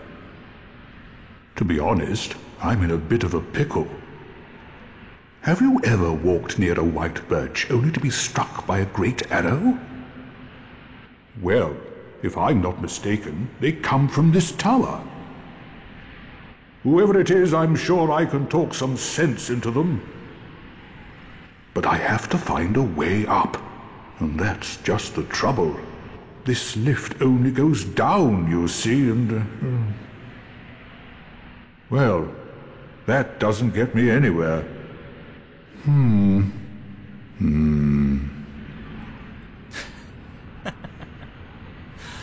Ah, you're the best friend. So, something else that came up in the comments. Starting with a comment from Nicole Neolucky Dubois, who writes, on supposed fan pandering. Honestly, I never felt that from this game. Watching it, playing it, musing about it, none of it feels fake and deliberately there to get fans excited. I felt/feel that it's more of a reincarnation of roles. The way the roles are written feels so vibrant, and not at all like a rehash but of incarnation. Whenever someone says LOL fanservice, I tend to try and point to how in-depth these characters and themes are. FromSoft put a lot of effort into defining these NPCs to be their own solid characters. And on that note, that reminded me of an essay that was written by Neoloki, who, if you're not already aware, has an excellent YouTube channel with lots of really, really cool, unique cinematic lore videos, and I'll leave a link to that in the video description below, in addition to a link to this article, and I recommend that you check out both. So I'm just going to read a couple of brief excerpts from Neoloki's article, just because I think it hammers home this point rather well. Our first encounter with Siegward in Dark Souls 3 is more than a little awkward. Our initial reaction is to confuse him with Siegmeyer from the original Dark Souls. His armor, his voice, and the manner in which he speaks seems to be pulled directly from Dark Souls. More than a few players, I am sure, said something akin to, why the hell is Siegmeyer in this game? Neoloki goes on to write that Dark Souls 3 has, subsequently, been criticized for its fan service. An argument not without merits. Although the assessment is hard to completely refute, in the case of Siegward, most players, once they fought the Fire Demon, were so heartwarmed by the experience. Did it really matter anymore? On the heart of Dark Souls, Neoloki goes on to write, as heartbreaking as Siegmeyer's story is, Siegward has a more fundamental purpose in the context of this game. Siegward's narrative works like a spinal system in the Dark Souls 3 anatomy. and acts both as a structural foundation and nervous system. Without Siegward, this game just doesn't emote. It loses its center and it loses its heart. His idiosyncrasies, regardless of their familiarity, bring an emotional relevance to the experience of traveling through Lothric's blighted landscape. We connect with him on a very human level. We can relate to his doubt and confusion, his sense of responsibility, and the dread of having to live up to his irrevocable duty. We get to laugh, eat, sleep, fight, and drink with Siegward. He is our friend. He is our hero. If Dark Souls as a series does nothing else, it teaches us the importance of every action and reaction, being aware of our environment, and learning from the mistakes we make through repetition and awareness. In a Dark Souls game, the journey is everything, and similar to both of our beloved Onion Knights, the journey represents a need for perseverance, conviction, and heart. Maybe this is why Siegward's ultimate fate is left unclear. Sometimes we succeed and sometimes we fail. Regardless, it's the journey which offers us our true insight. Very well said, as always. See you, friend. So, when we go down to the bottom of this elevator, he of course sees at the top, oh my gosh, there's another elevator there, and then he hops on it. And when we re-emerge from the lower floor, he's gone. So the similarities and differences between Siegward and Siegmeyer is something that we'll talk a great deal about in the coming episodes. But for now, one of the most notable differences, in my view, is the fact that whereas Siegmeyer, his whole questline revolved around not only us helping him, but around him not being capable of accepting help. Of him refusing to believe that he can't do things on his own. Siegward, by contrast, is much more capable, but on the other hand, he's also much more... He's also much more willing to accept help. And so for all those reasons, I like him. I like Siegmeyer too, of course, but I like Siegward better, actually.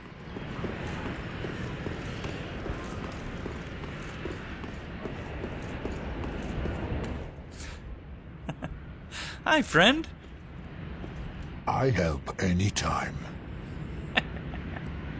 That you certainly do.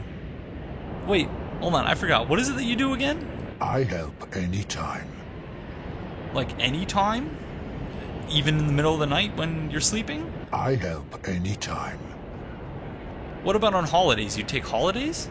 I help any time. Do you have any family? I help any time. Oh, man. Okay. So again, another thing that we don't really have time to discuss today. But yeah.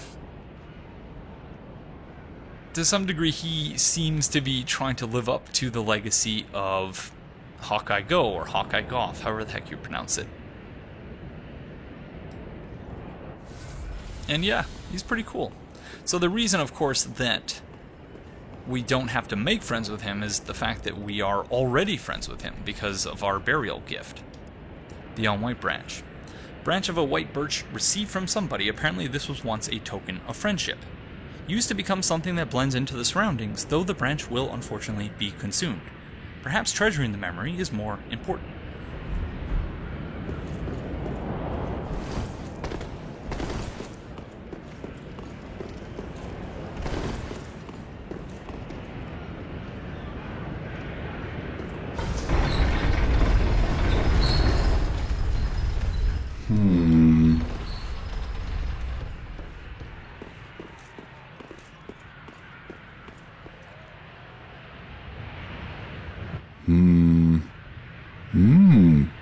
Ah!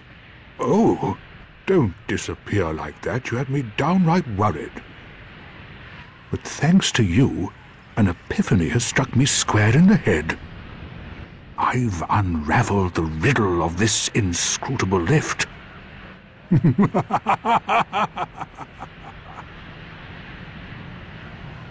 On some days I begin to doubt myself. I went up the tower, so I thought, then somehow ended up here. I'm not exactly sure what happened. Anyhow, do you see that? That humongous beast? I'm no coward and I've a steady hand, but that thing makes my skin crawl. Now, think twice before you go down that road. So yeah, again, in stark contrast to Siegmeyer, who, was out gallivanting because, he had become undead and he wanted to go on an adventure, in spite of the fact that his wife was sick and his daughter was out looking for him.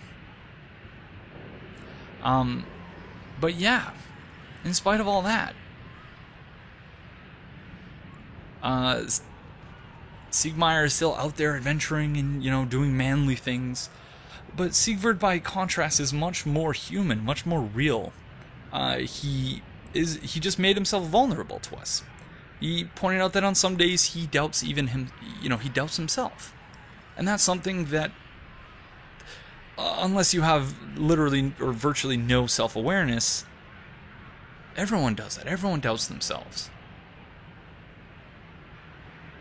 And yeah, and he's also, he points out that he's no coward, but that thing scares him. So I thought that's one aspect of him that I find just very, very cool.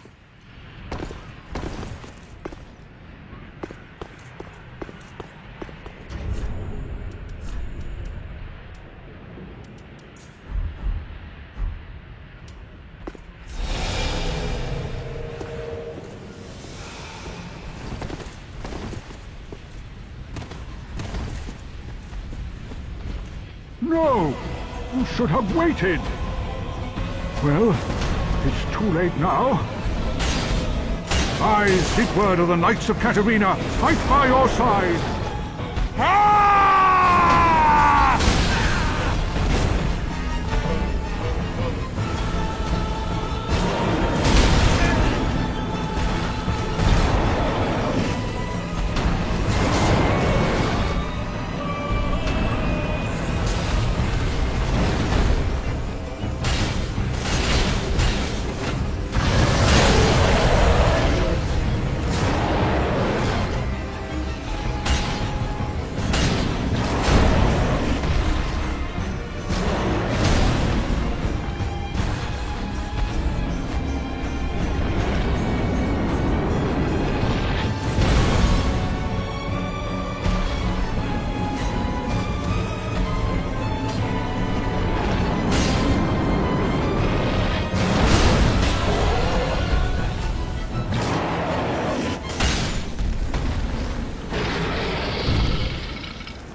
That's as good a place for a nap as any, I suppose. That was quite a performance. But you mustn't get in over your head. We unkindled must put our duties first. But, for the moment, we've a toast to make. To your valor, my sword, and our victory together. Long may the sun shine!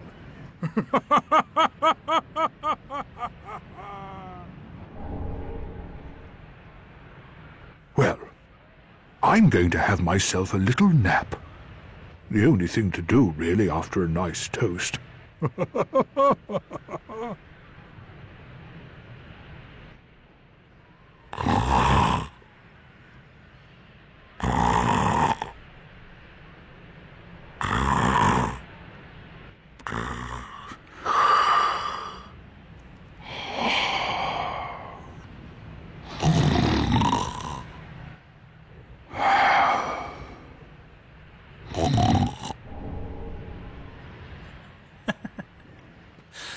Alright, friend.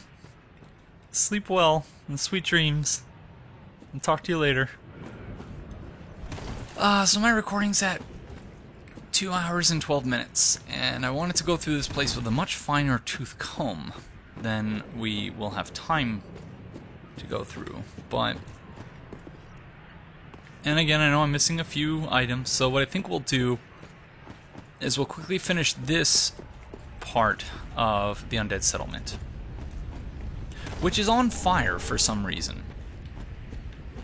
And again, another thing that JSF and Theomany pointed out, and they're discussing Dark Souls 3, is the fact that the demons we find elsewhere in the game have no flame. And in fact, when we come across the Stray Demon, the Stray Demon shoots rocks at us instead of fire, as it did in Dark Souls 1. Even though I think that for whatever reason, the Stray Demon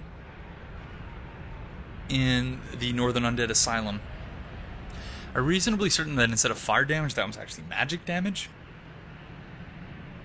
But whatever the case, we find the demon here, because that's all it's called in the guide, is just demon, in a place with all of these burning pyres. So you could look at it as, you know, somehow maybe the demon caught all these things on fire, but judging by the fact that everywhere else in the game we see that the chaos is fading, the chaos from which all the demons sprung, from the Witch of Izalith attempt to recreate the first flame, not to relight the first flame, but to recreate it, that it created the bed of chaos out of which all the demons sprung. And as we'll see later on, and again we'll discuss this in greater detail later, once we get to the demon ruins, we find that, yeah, the chaos is basically has faded at this point. And so somehow that demon was able, either the demon caused the fires here, or the demon was able to draw strength from the fire. And I dropped a fire gem. Gem of Infused Titanite, found in rare cases inside demons. Used in infusion to create fire weapons. Fire weapons inflict fire damage but lose scaling effects. Okay. We also have a Pale Tongue. Proof of a Red Orb invader's victory over a host of embers. Claiming tongues as trophies was originally the practice of an infamous troop of invaders who offered them to their speechless goddess. So, again, another can of worms we don't have time to get into today, but for now I will say that that item, picking up that item, serves as the trigger for Leonhardt's questline. So when we go back to Firelink, we'll find Leonhardt there. So, the cage spiders. Let's see if we can count. 1, 2, 3, 4, 5, 6, 7, 8. How many legs in our Fun with Definitions segment did it say? So, spider indeed has 8 legs. So, there you go. Cage spider. And we had a comment from Ty Budd with respect to the talking cage spider, who writes, "Me, thank goodness, we've reached this damn riddle with Aegon. If anyone can decipher this mess, Aegon of Astora can." And then Aegon of Astora beats me. I don't know what the hell that meant. Then I died inside. So first, let me apologize, Ty, for causing you to die inside. But on the other hand, I also wanted to point out that this is the reason why we're doing this playthrough the way we are, why we're doing multiple episodes on each area, simply because I don't know things. Like, I know some things, but I don't know all the things. And, yeah. So even though I said in the previous episode I didn't know what to make of the talking cage spider, we have several commenters who have some very interesting ideas to that effect. Helen writes, "As to the Nana NPC, the closest thing I can come to for an explanation is with Cirrus and her questline. Cirrus's grandfather is Hodrick. Her grandmother is the Firelink Shrine Handmaiden. So perhaps the Nana that is talked about in the Cage Spider's dialogue is the Handmaiden. That could explain why the cage drops the player character down in the pit where the grandfather is, and why Nana isn't coming back. But as to who the grandson is and its purpose, I haven't got a clue. Stretching it a little bit, what if grandson is somehow Cirrus? Cirrus being a Blade of the Dark Moon versus her grandfather's Moundmaker's Covenant that focuses on invasions. Then again, Hodrick calls the other Moundmakers family, so maybe it's not even biological relations. I think it is biological relations, but that's just me. But you do have something. Cirrus, I don't think Cirrus is the person to whom they're referring to as the grandson. but certainly there is something there with the Blade of the Dark Moons and Hodrick. But we'll get into that much later on. Evan Wheat writes, since Grandson carries a cage, perhaps the big red-cloaked guy that tosses us into the pit is Cirrus's brother. It may seem a stretch, but they all have lived in the undead settlement before Cirrus and the Shrine Handmaiden left, causing the big fellow to go hollow and Hodrick to go insane. After all of them are undead, so it would make sense for them to have lived in the undead settlement. So JSF's take on it, based on Yosaho's translation, seems pretty plausible. And that is, Nana was a hollow held in Grandson's cage. Nana escaped from the cage. Grandson carries the empty cage around, looking for her. Climbing in the cage makes Grandson think that Nana has returned to him. Nana was supposed to go to the Pit of Hollows. Grandson, thinking that you are Nana, takes you there and dumps you. So very, very interesting. And again, I don't personally... that seems as plausible an explanation as any other, and though I don't personally know exactly what that means, that's the whole point of the playthrough, because I wouldn't know about, half or more of these things if it weren't for all of you out there helping. So Ty, don't despair if we come across things that I can't explain, because, yeah, this playthrough isn't just me, it's a collective effort. But yeah, the cage spiders, really, really interesting, and kind of, yeah.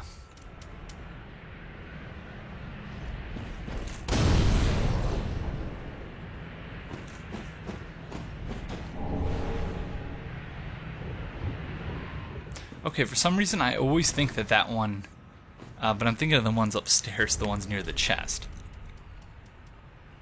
But there's a very particular reason for this item being there, and that is, it says, medicinal pellet made from crushed insects. The red type temporarily boosts fire damage absorption.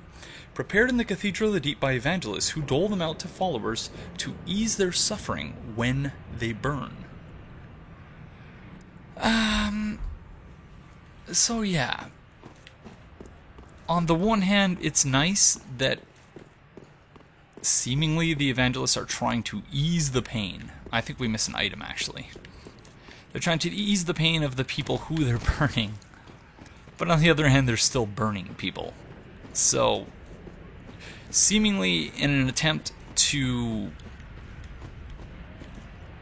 cleanse these people of their impurity, which again is a subject we'll talk a little bit more about later on. So that Homer bone there, presumably, there might be a lore reason for it, but this is a tough area, so presumably there, just in case you find yourself here over your head and you want to bone it back. I think that's all the items, but I could be wrong about that. But yeah, so the red bug pellet, a very interesting item. That's for sure. This is the spot I think I was thinking of.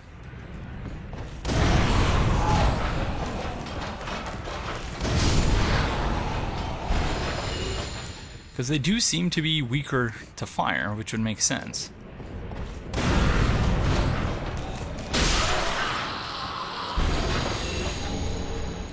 Find yet another alluring skull.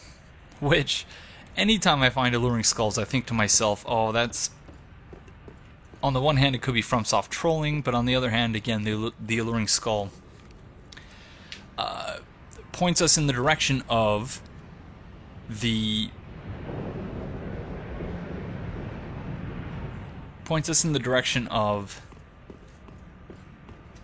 hints to us the significance of the evangelists.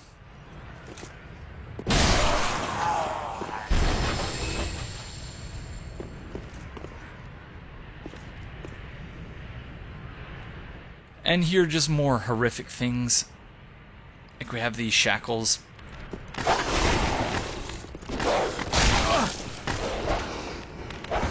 Stop it! Stop! Dogs are so annoying. Trying to talk here.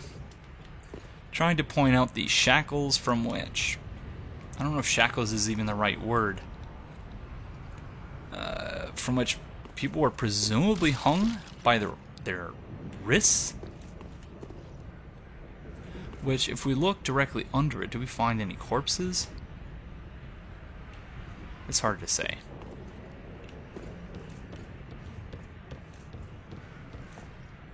But yeah, the evangelist cleansing these humans or hollows of their supposed impurity.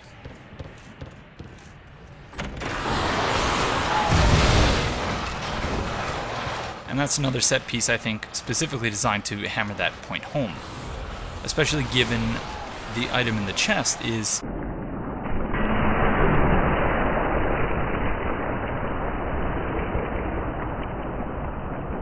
human pine resin.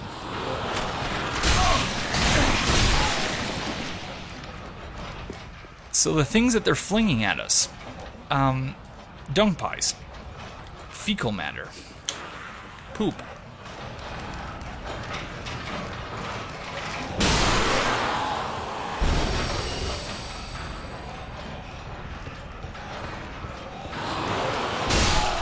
So kind of gross, but a little detail I thought I would point out instead of killing them all.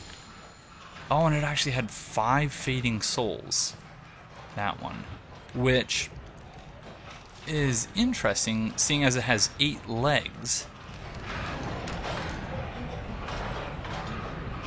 Or at least 8 legs hanging out. So I don't know how the math of that works out, but...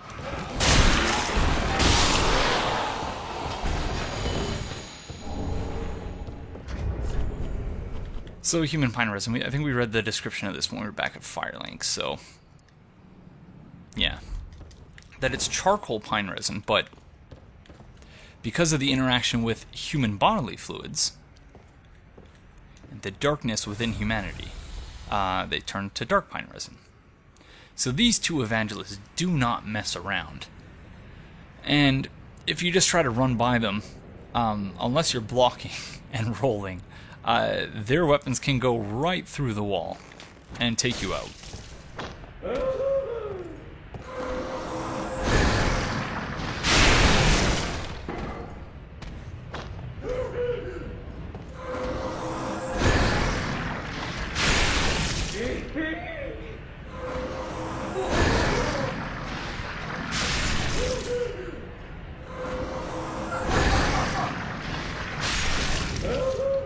So we'll talk more about that attack when we find ourselves in Irithyll.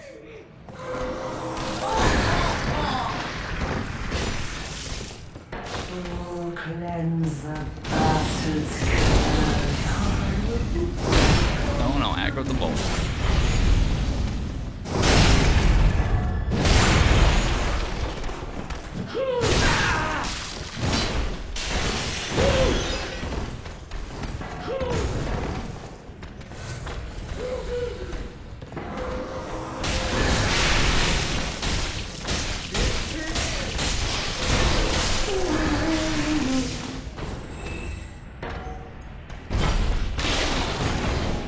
Another shout out to the Memetim, without whom I wouldn't have been able to buy all those throwing knives. So, the Memetim, you've already saved my life more than once in this playthrough.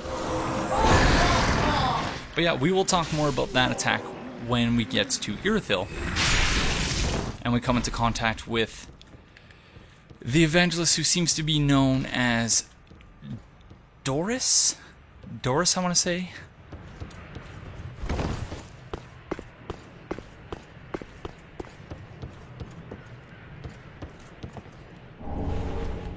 And here we have Flynn's Ring. Ring of Flynn, the eulogized thief. Lowering equip load increases attack power. Flynn fought with the wind on his side, and was a hero among the weak and poor. Yet even his admirers knew that it was little more than an idyllic fable. So again, this theme runs throughout the entire game of hero stories and grand heroic narratives, and how, to some degree we look to them for motivation and for hope. But to some degree, it's also false hope and setting oneself up for failure. So again, looking at the likes of Siegmeyer, how Siegmeyer just thought that, you know, he can go adventuring, do all these great things all by himself, and then he couldn't come to grips with the fact that he wasn't able to do all these things on his own. But if you accept that everyone in this world needs help, yourself included, and you get help, it's much easier to cope. I think, at least.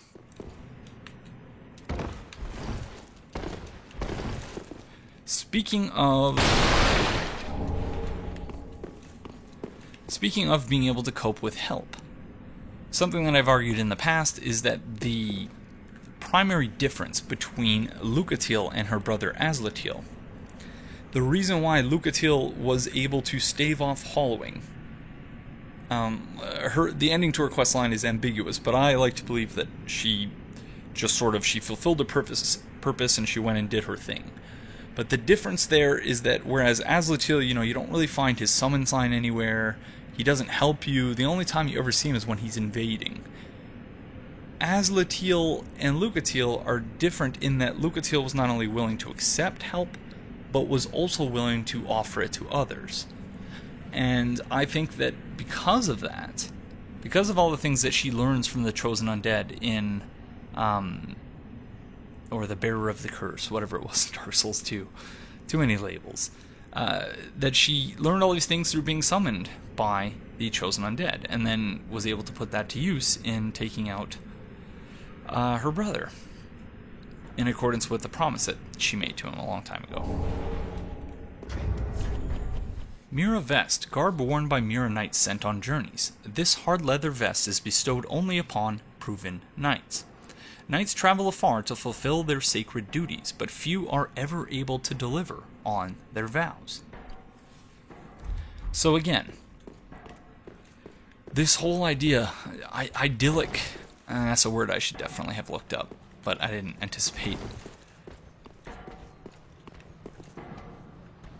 I didn't anticipate us getting this far. And yes, this Evangelist is alive again because there was a jump cut there. Because decided I was going to call it back when we were looking at the cages, and then decided against it again. So yeah, might as well go finish off the rest of this area. So the inclusion of the Mira set there is not something I think that we're going to talk about now. But again, I think it fits tidily not only into the idea of, you know, these idyllic fairy tales and these people trying to live up to these legends of ages past, but also with the specifics of the cosmology of the world that we're in. And again, just because I think that there's a big crunch happening and that the world is being folded in on itself, sort of, and that the First Flame is trying to pull things towards it, that isn't to say that that is the only cosmological force at work here. Because the tides, I guess, of the deep, of the coming deep sea, as it was called in the item description for, I believe it's Aldrich's soul, that he was ruminating on the fading of the flame when, and I don't recall the exact wording because I think the wording is important, but he foresaw the age of the coming deep sea, or something to that effect. I can't remember exactly how it was worded.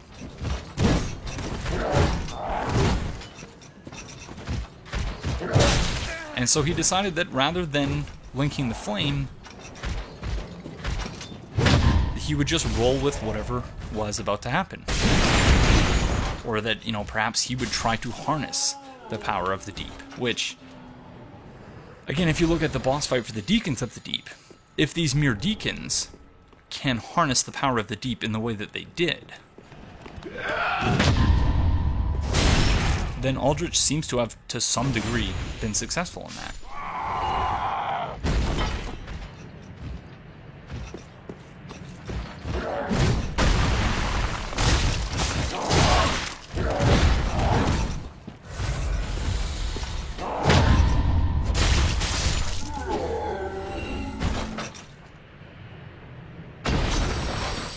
Those undead manservants.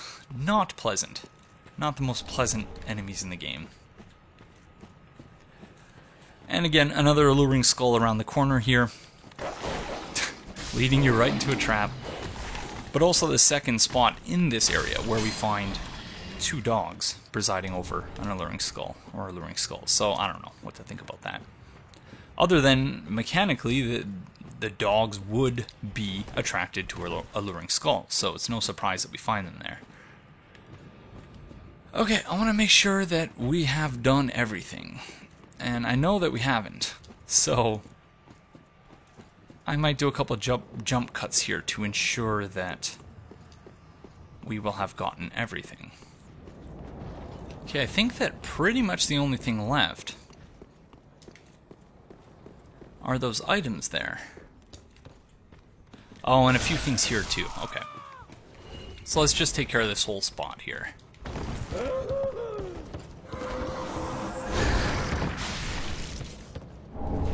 It's a rusted coin. I don't remember what the inscription on the coin was supposed to be in Dark Souls 2, but judging by where we are, you could say that it's Velka, but it looks like it has wings as well, so I'm not really sure. An old rusted copper coin. Crushing the coin boosts item discovery. Those who have lost their fortunes rely upon this superstitious practice, hoping to retrieve what was once theirs and more. And the crystal lizard, which drops some sort of gem, but I can't remember what type of gem. Did we get everything here? I guess we did.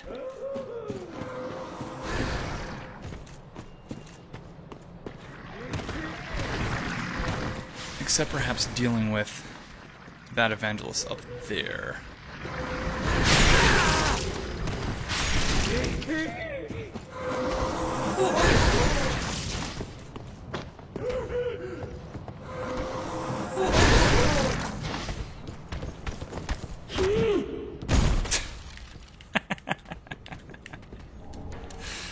Oh, when your animation conflicts with the geography where you've been placed.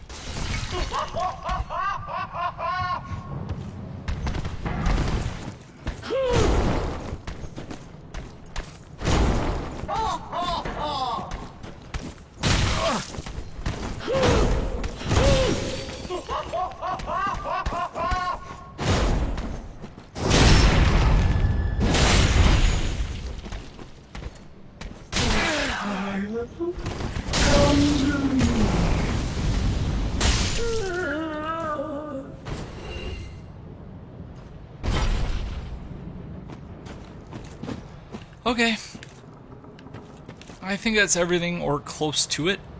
If there's something I missed that is important, if there's something I missed that you think is important, do let me know, and we will wrap up those loose ends before we proceed to the Road of Sacrifices. Obviously, we still have to deal with the Outrider Knight, but we're not going to deal with that until we start heading on the Road of Sacrifices.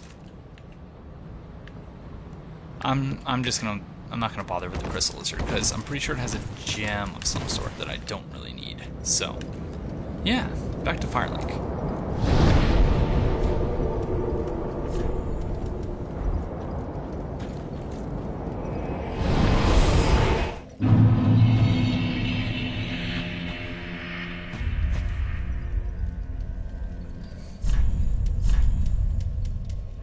Okay. Let's get started with the comments. As usual, please don't take it personally if I don't get to your comments. There are, once again, way too many. And if you haven't noticed, I've been trying to streamline the process through which I address comments, whereas originally I was using green screen effectively. I was copying and pasting comments into PowerPoint onto a green background, and then using that as a means of ensuring that I don't have to fiddle with the comments after I've dropped them into my video editing program. Because it can take a lot of time if for every comment I put on the screen I need to pen and crop and ensure that it's in a good place and of an appropriate size and so on and so forth. So this way, all I should theoretically have to do is drop them all in and then, do the chroma key. That's at least how I was doing it initially. But I think that that's what was causing the rendering times to be so just astronomical, like each episode taking more than 24 hours at a time to render. And then the worst aspect of that is that if I ever make a mistake, it's basically, I can't go back. Like, I could, but it would be another 24 hours at least until such time as I'm able to release that episode. And they're released infrequently enough as it is, so I want to avoid that as much as possible. So what I did here was just took out all the green screen stuff and just made each slide in my PowerPoint presentation for each episode, made each slide smaller so that it would fit nicely into the corner. But then that involves also having to copy and paste comments and decide which parts of the comments to put in and which parts to leave out. So in the process of trying to make things easier on myself, I think I actually made things harder. So I don't know. I'm certainly open to suggestions as to how I might do the comments in a way that is not so onerous, because it took me almost a full day to compile the comments for this episode, and now it's going to take almost a full day to have recorded this episode and edit it. And I know there's some people out there who think that Let's Plays, it doesn't matter what the form is, that it's easy and doesn't take a lot of work video editing wise, but yeah, that's very much not the case with this series.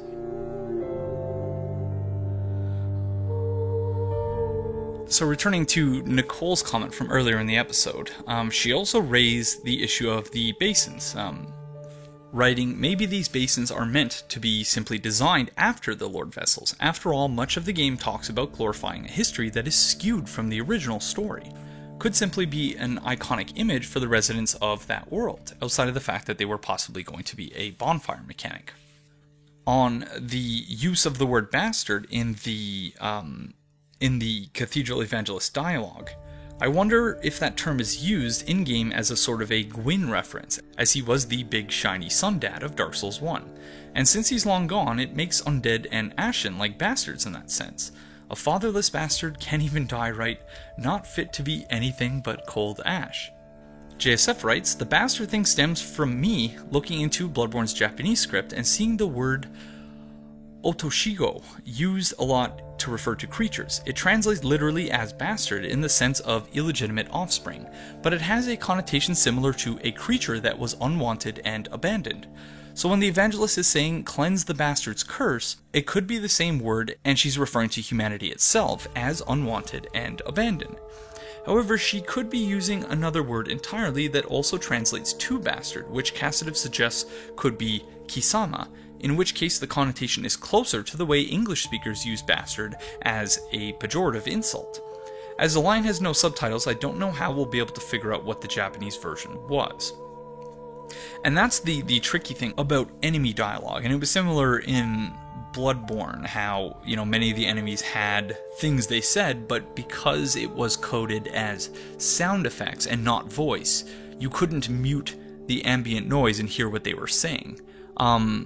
And in this case, it's similar, but the problem is just that, there's no subtitles. So I'm not really sure how we'll be able to square that circle, I guess. So on the issue of impurity, returning again to Yosaho's translation of the Firekeeper Soul, which in Japanese, the original Japanese text reads Tainted Firekeeper Soul. Soul of a firekeeper that returned from the abyss long ago. This firekeeper preserves the bonfire. She is said to have cured the dark hole of one champion which has tainted her soul. And soul of firekeeper will one day become part of another firekeeper. So Yosaho also points out that the word tainted in her name is Kagare, and become a part is not equal to become one, so it is like their soul stitched together. I think this part explains the Firekeeper soul mechanic in Dark Souls 1. JSF points out that Kigare is a kind of spiritual impurity / filth. There's no proper English equivalent for the word because it's a concept we don't really have in the West. The closest analog would be something like the taboos surrounding blood in Judaism. Bloodborne uses it a lot to talk about the way that Yharnam's blood is tainted and impure. It kind of means something is unclean in a spiritual sense, so the Firekeeper is basically a spiritual coffee filter.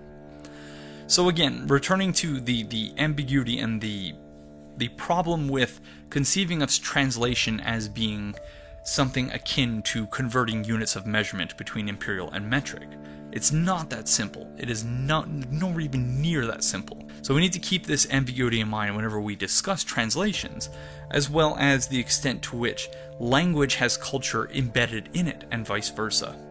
Dahlia writes, I think the concept of Kigari is a good approximation of what the Firekeeper's soul does, but at the same time I think it may just be a physical discomfort, the writhing it does in their chests. So the physical discomfort, the writhing, this all also ties into the attacks that the Cathedral Evangelists were using, as well as the particular one that we'll come across later in Irithyll, the spell being called, I think, Doris's Gnawing. Because recall in Dark Souls 1 that the Firekeeper soul described the extent to which humanity gnaws away at the soul or at the body of Firekeepers. So something to keep in mind for now. Candidate writes, speaking of Kigari, I actually have a couple of videos talking about it, and talking about Kigari humanity / impure humanity. It seems as pretty much the main mover of the plot in Dark Souls 3, in the same sense as Kigari impure blood is the main mover of the plot in Bloodborne. And so I've left links in the video description to Candidate's channel, and yeah, I would highly recommend checking out both of these videos because they're really, really great, despite the low view counts.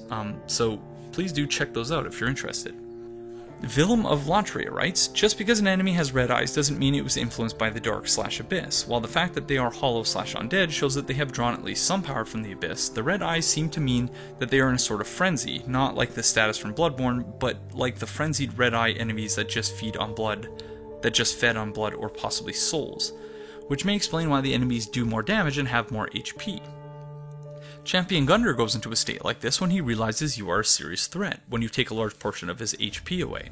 If something has a serious affinity with the Abyss, then I think that they would be affected by the damage modifier of Artorias' Greatsword and the Farron Greatsword.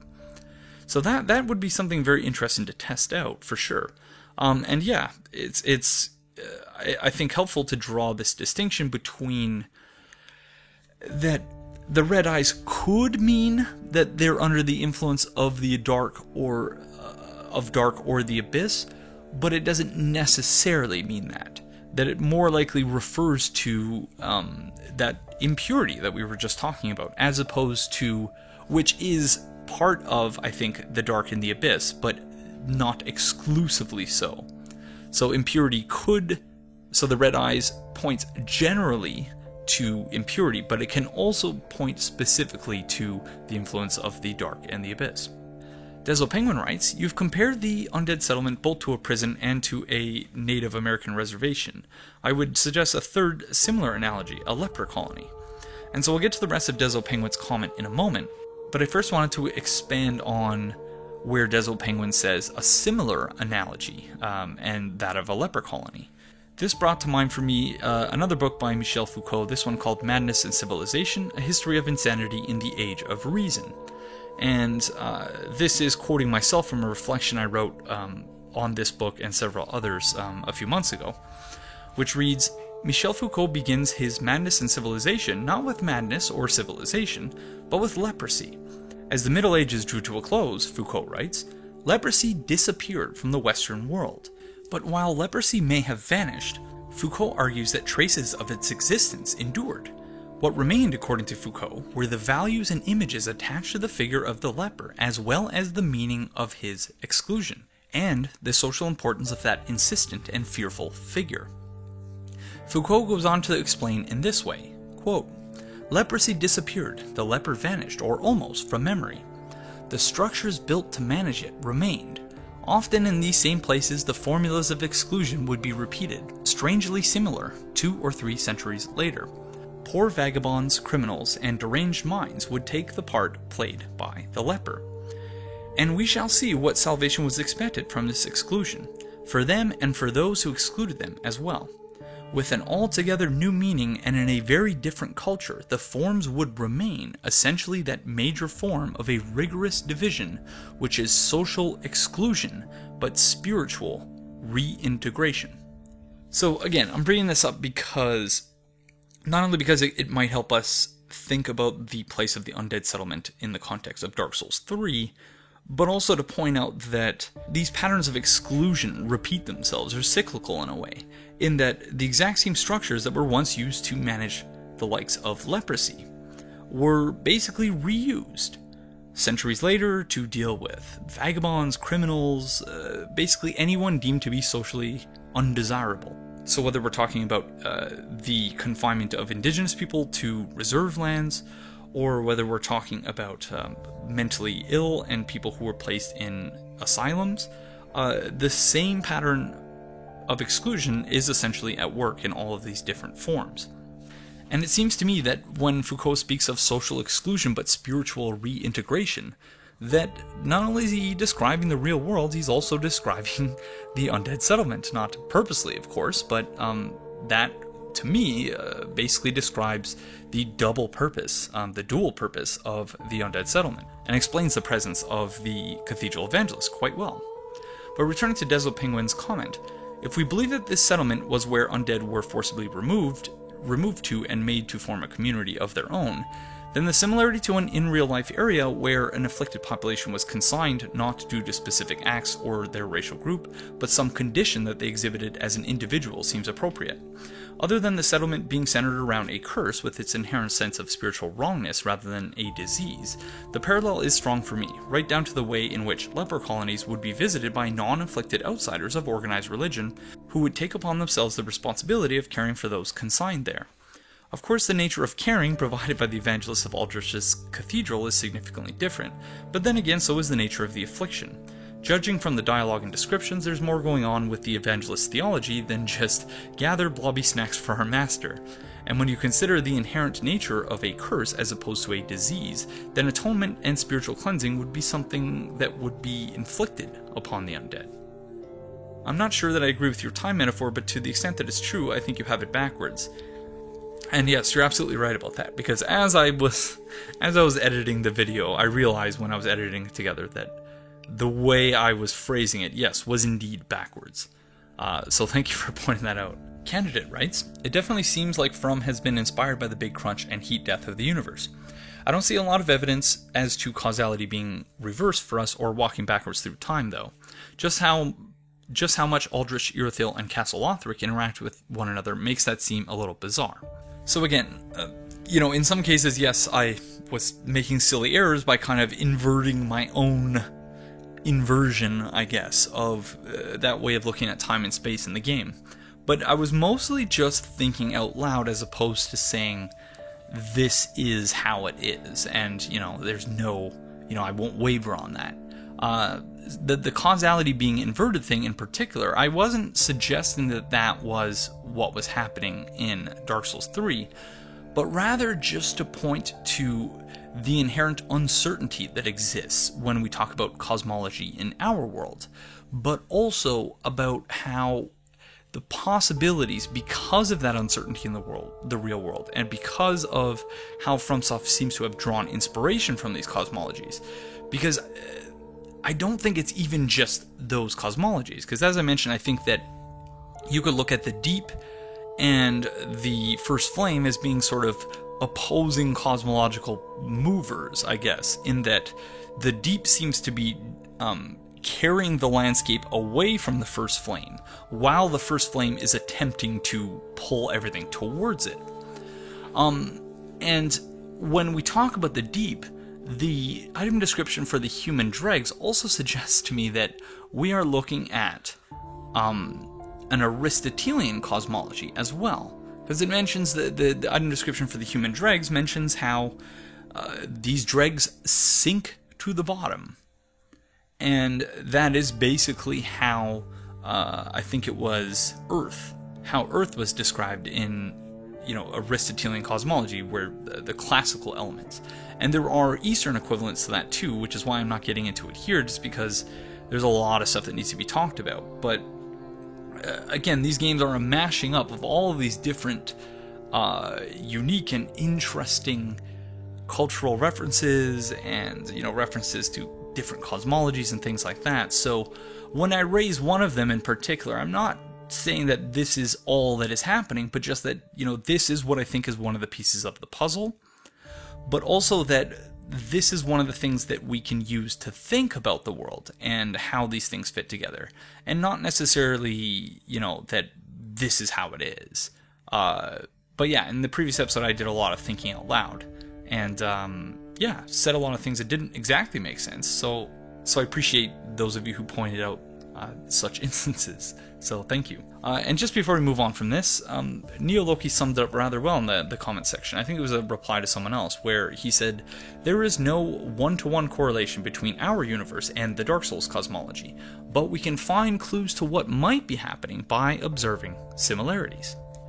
So I probably should have just read that comment instead of going on and on for the last few minutes about that, because that sums it up magnificently, I think. So thank you for that, Neo Loki.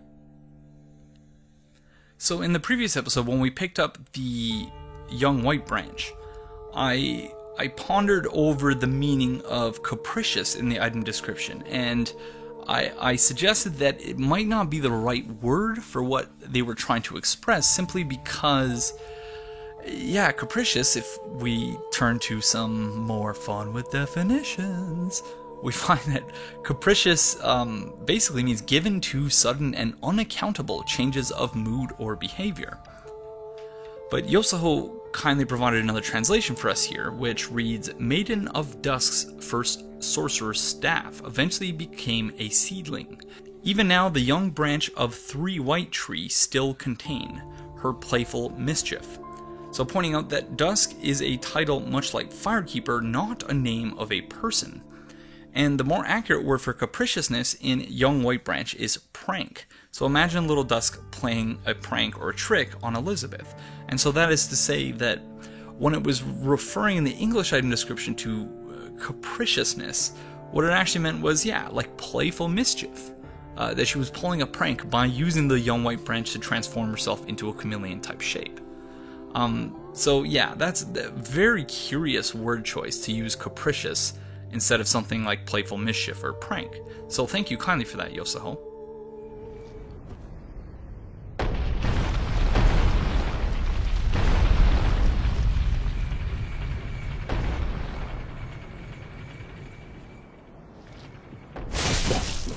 Is it? Well, I'm certainly not backing down. By the honor of my knight.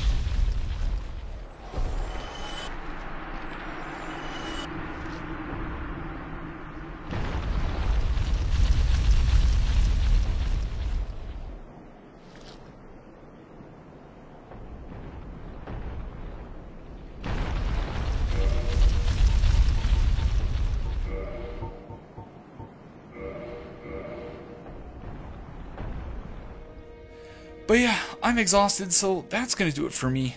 My sincerest apologies if I didn't get to your comment, because again, I think I overdid it once again, and I'm probably going to be paying for this later in the week. So that's going to do it for this episode, but thank you all very, very much for joining me, and I will see you in the next one. Bye-bye.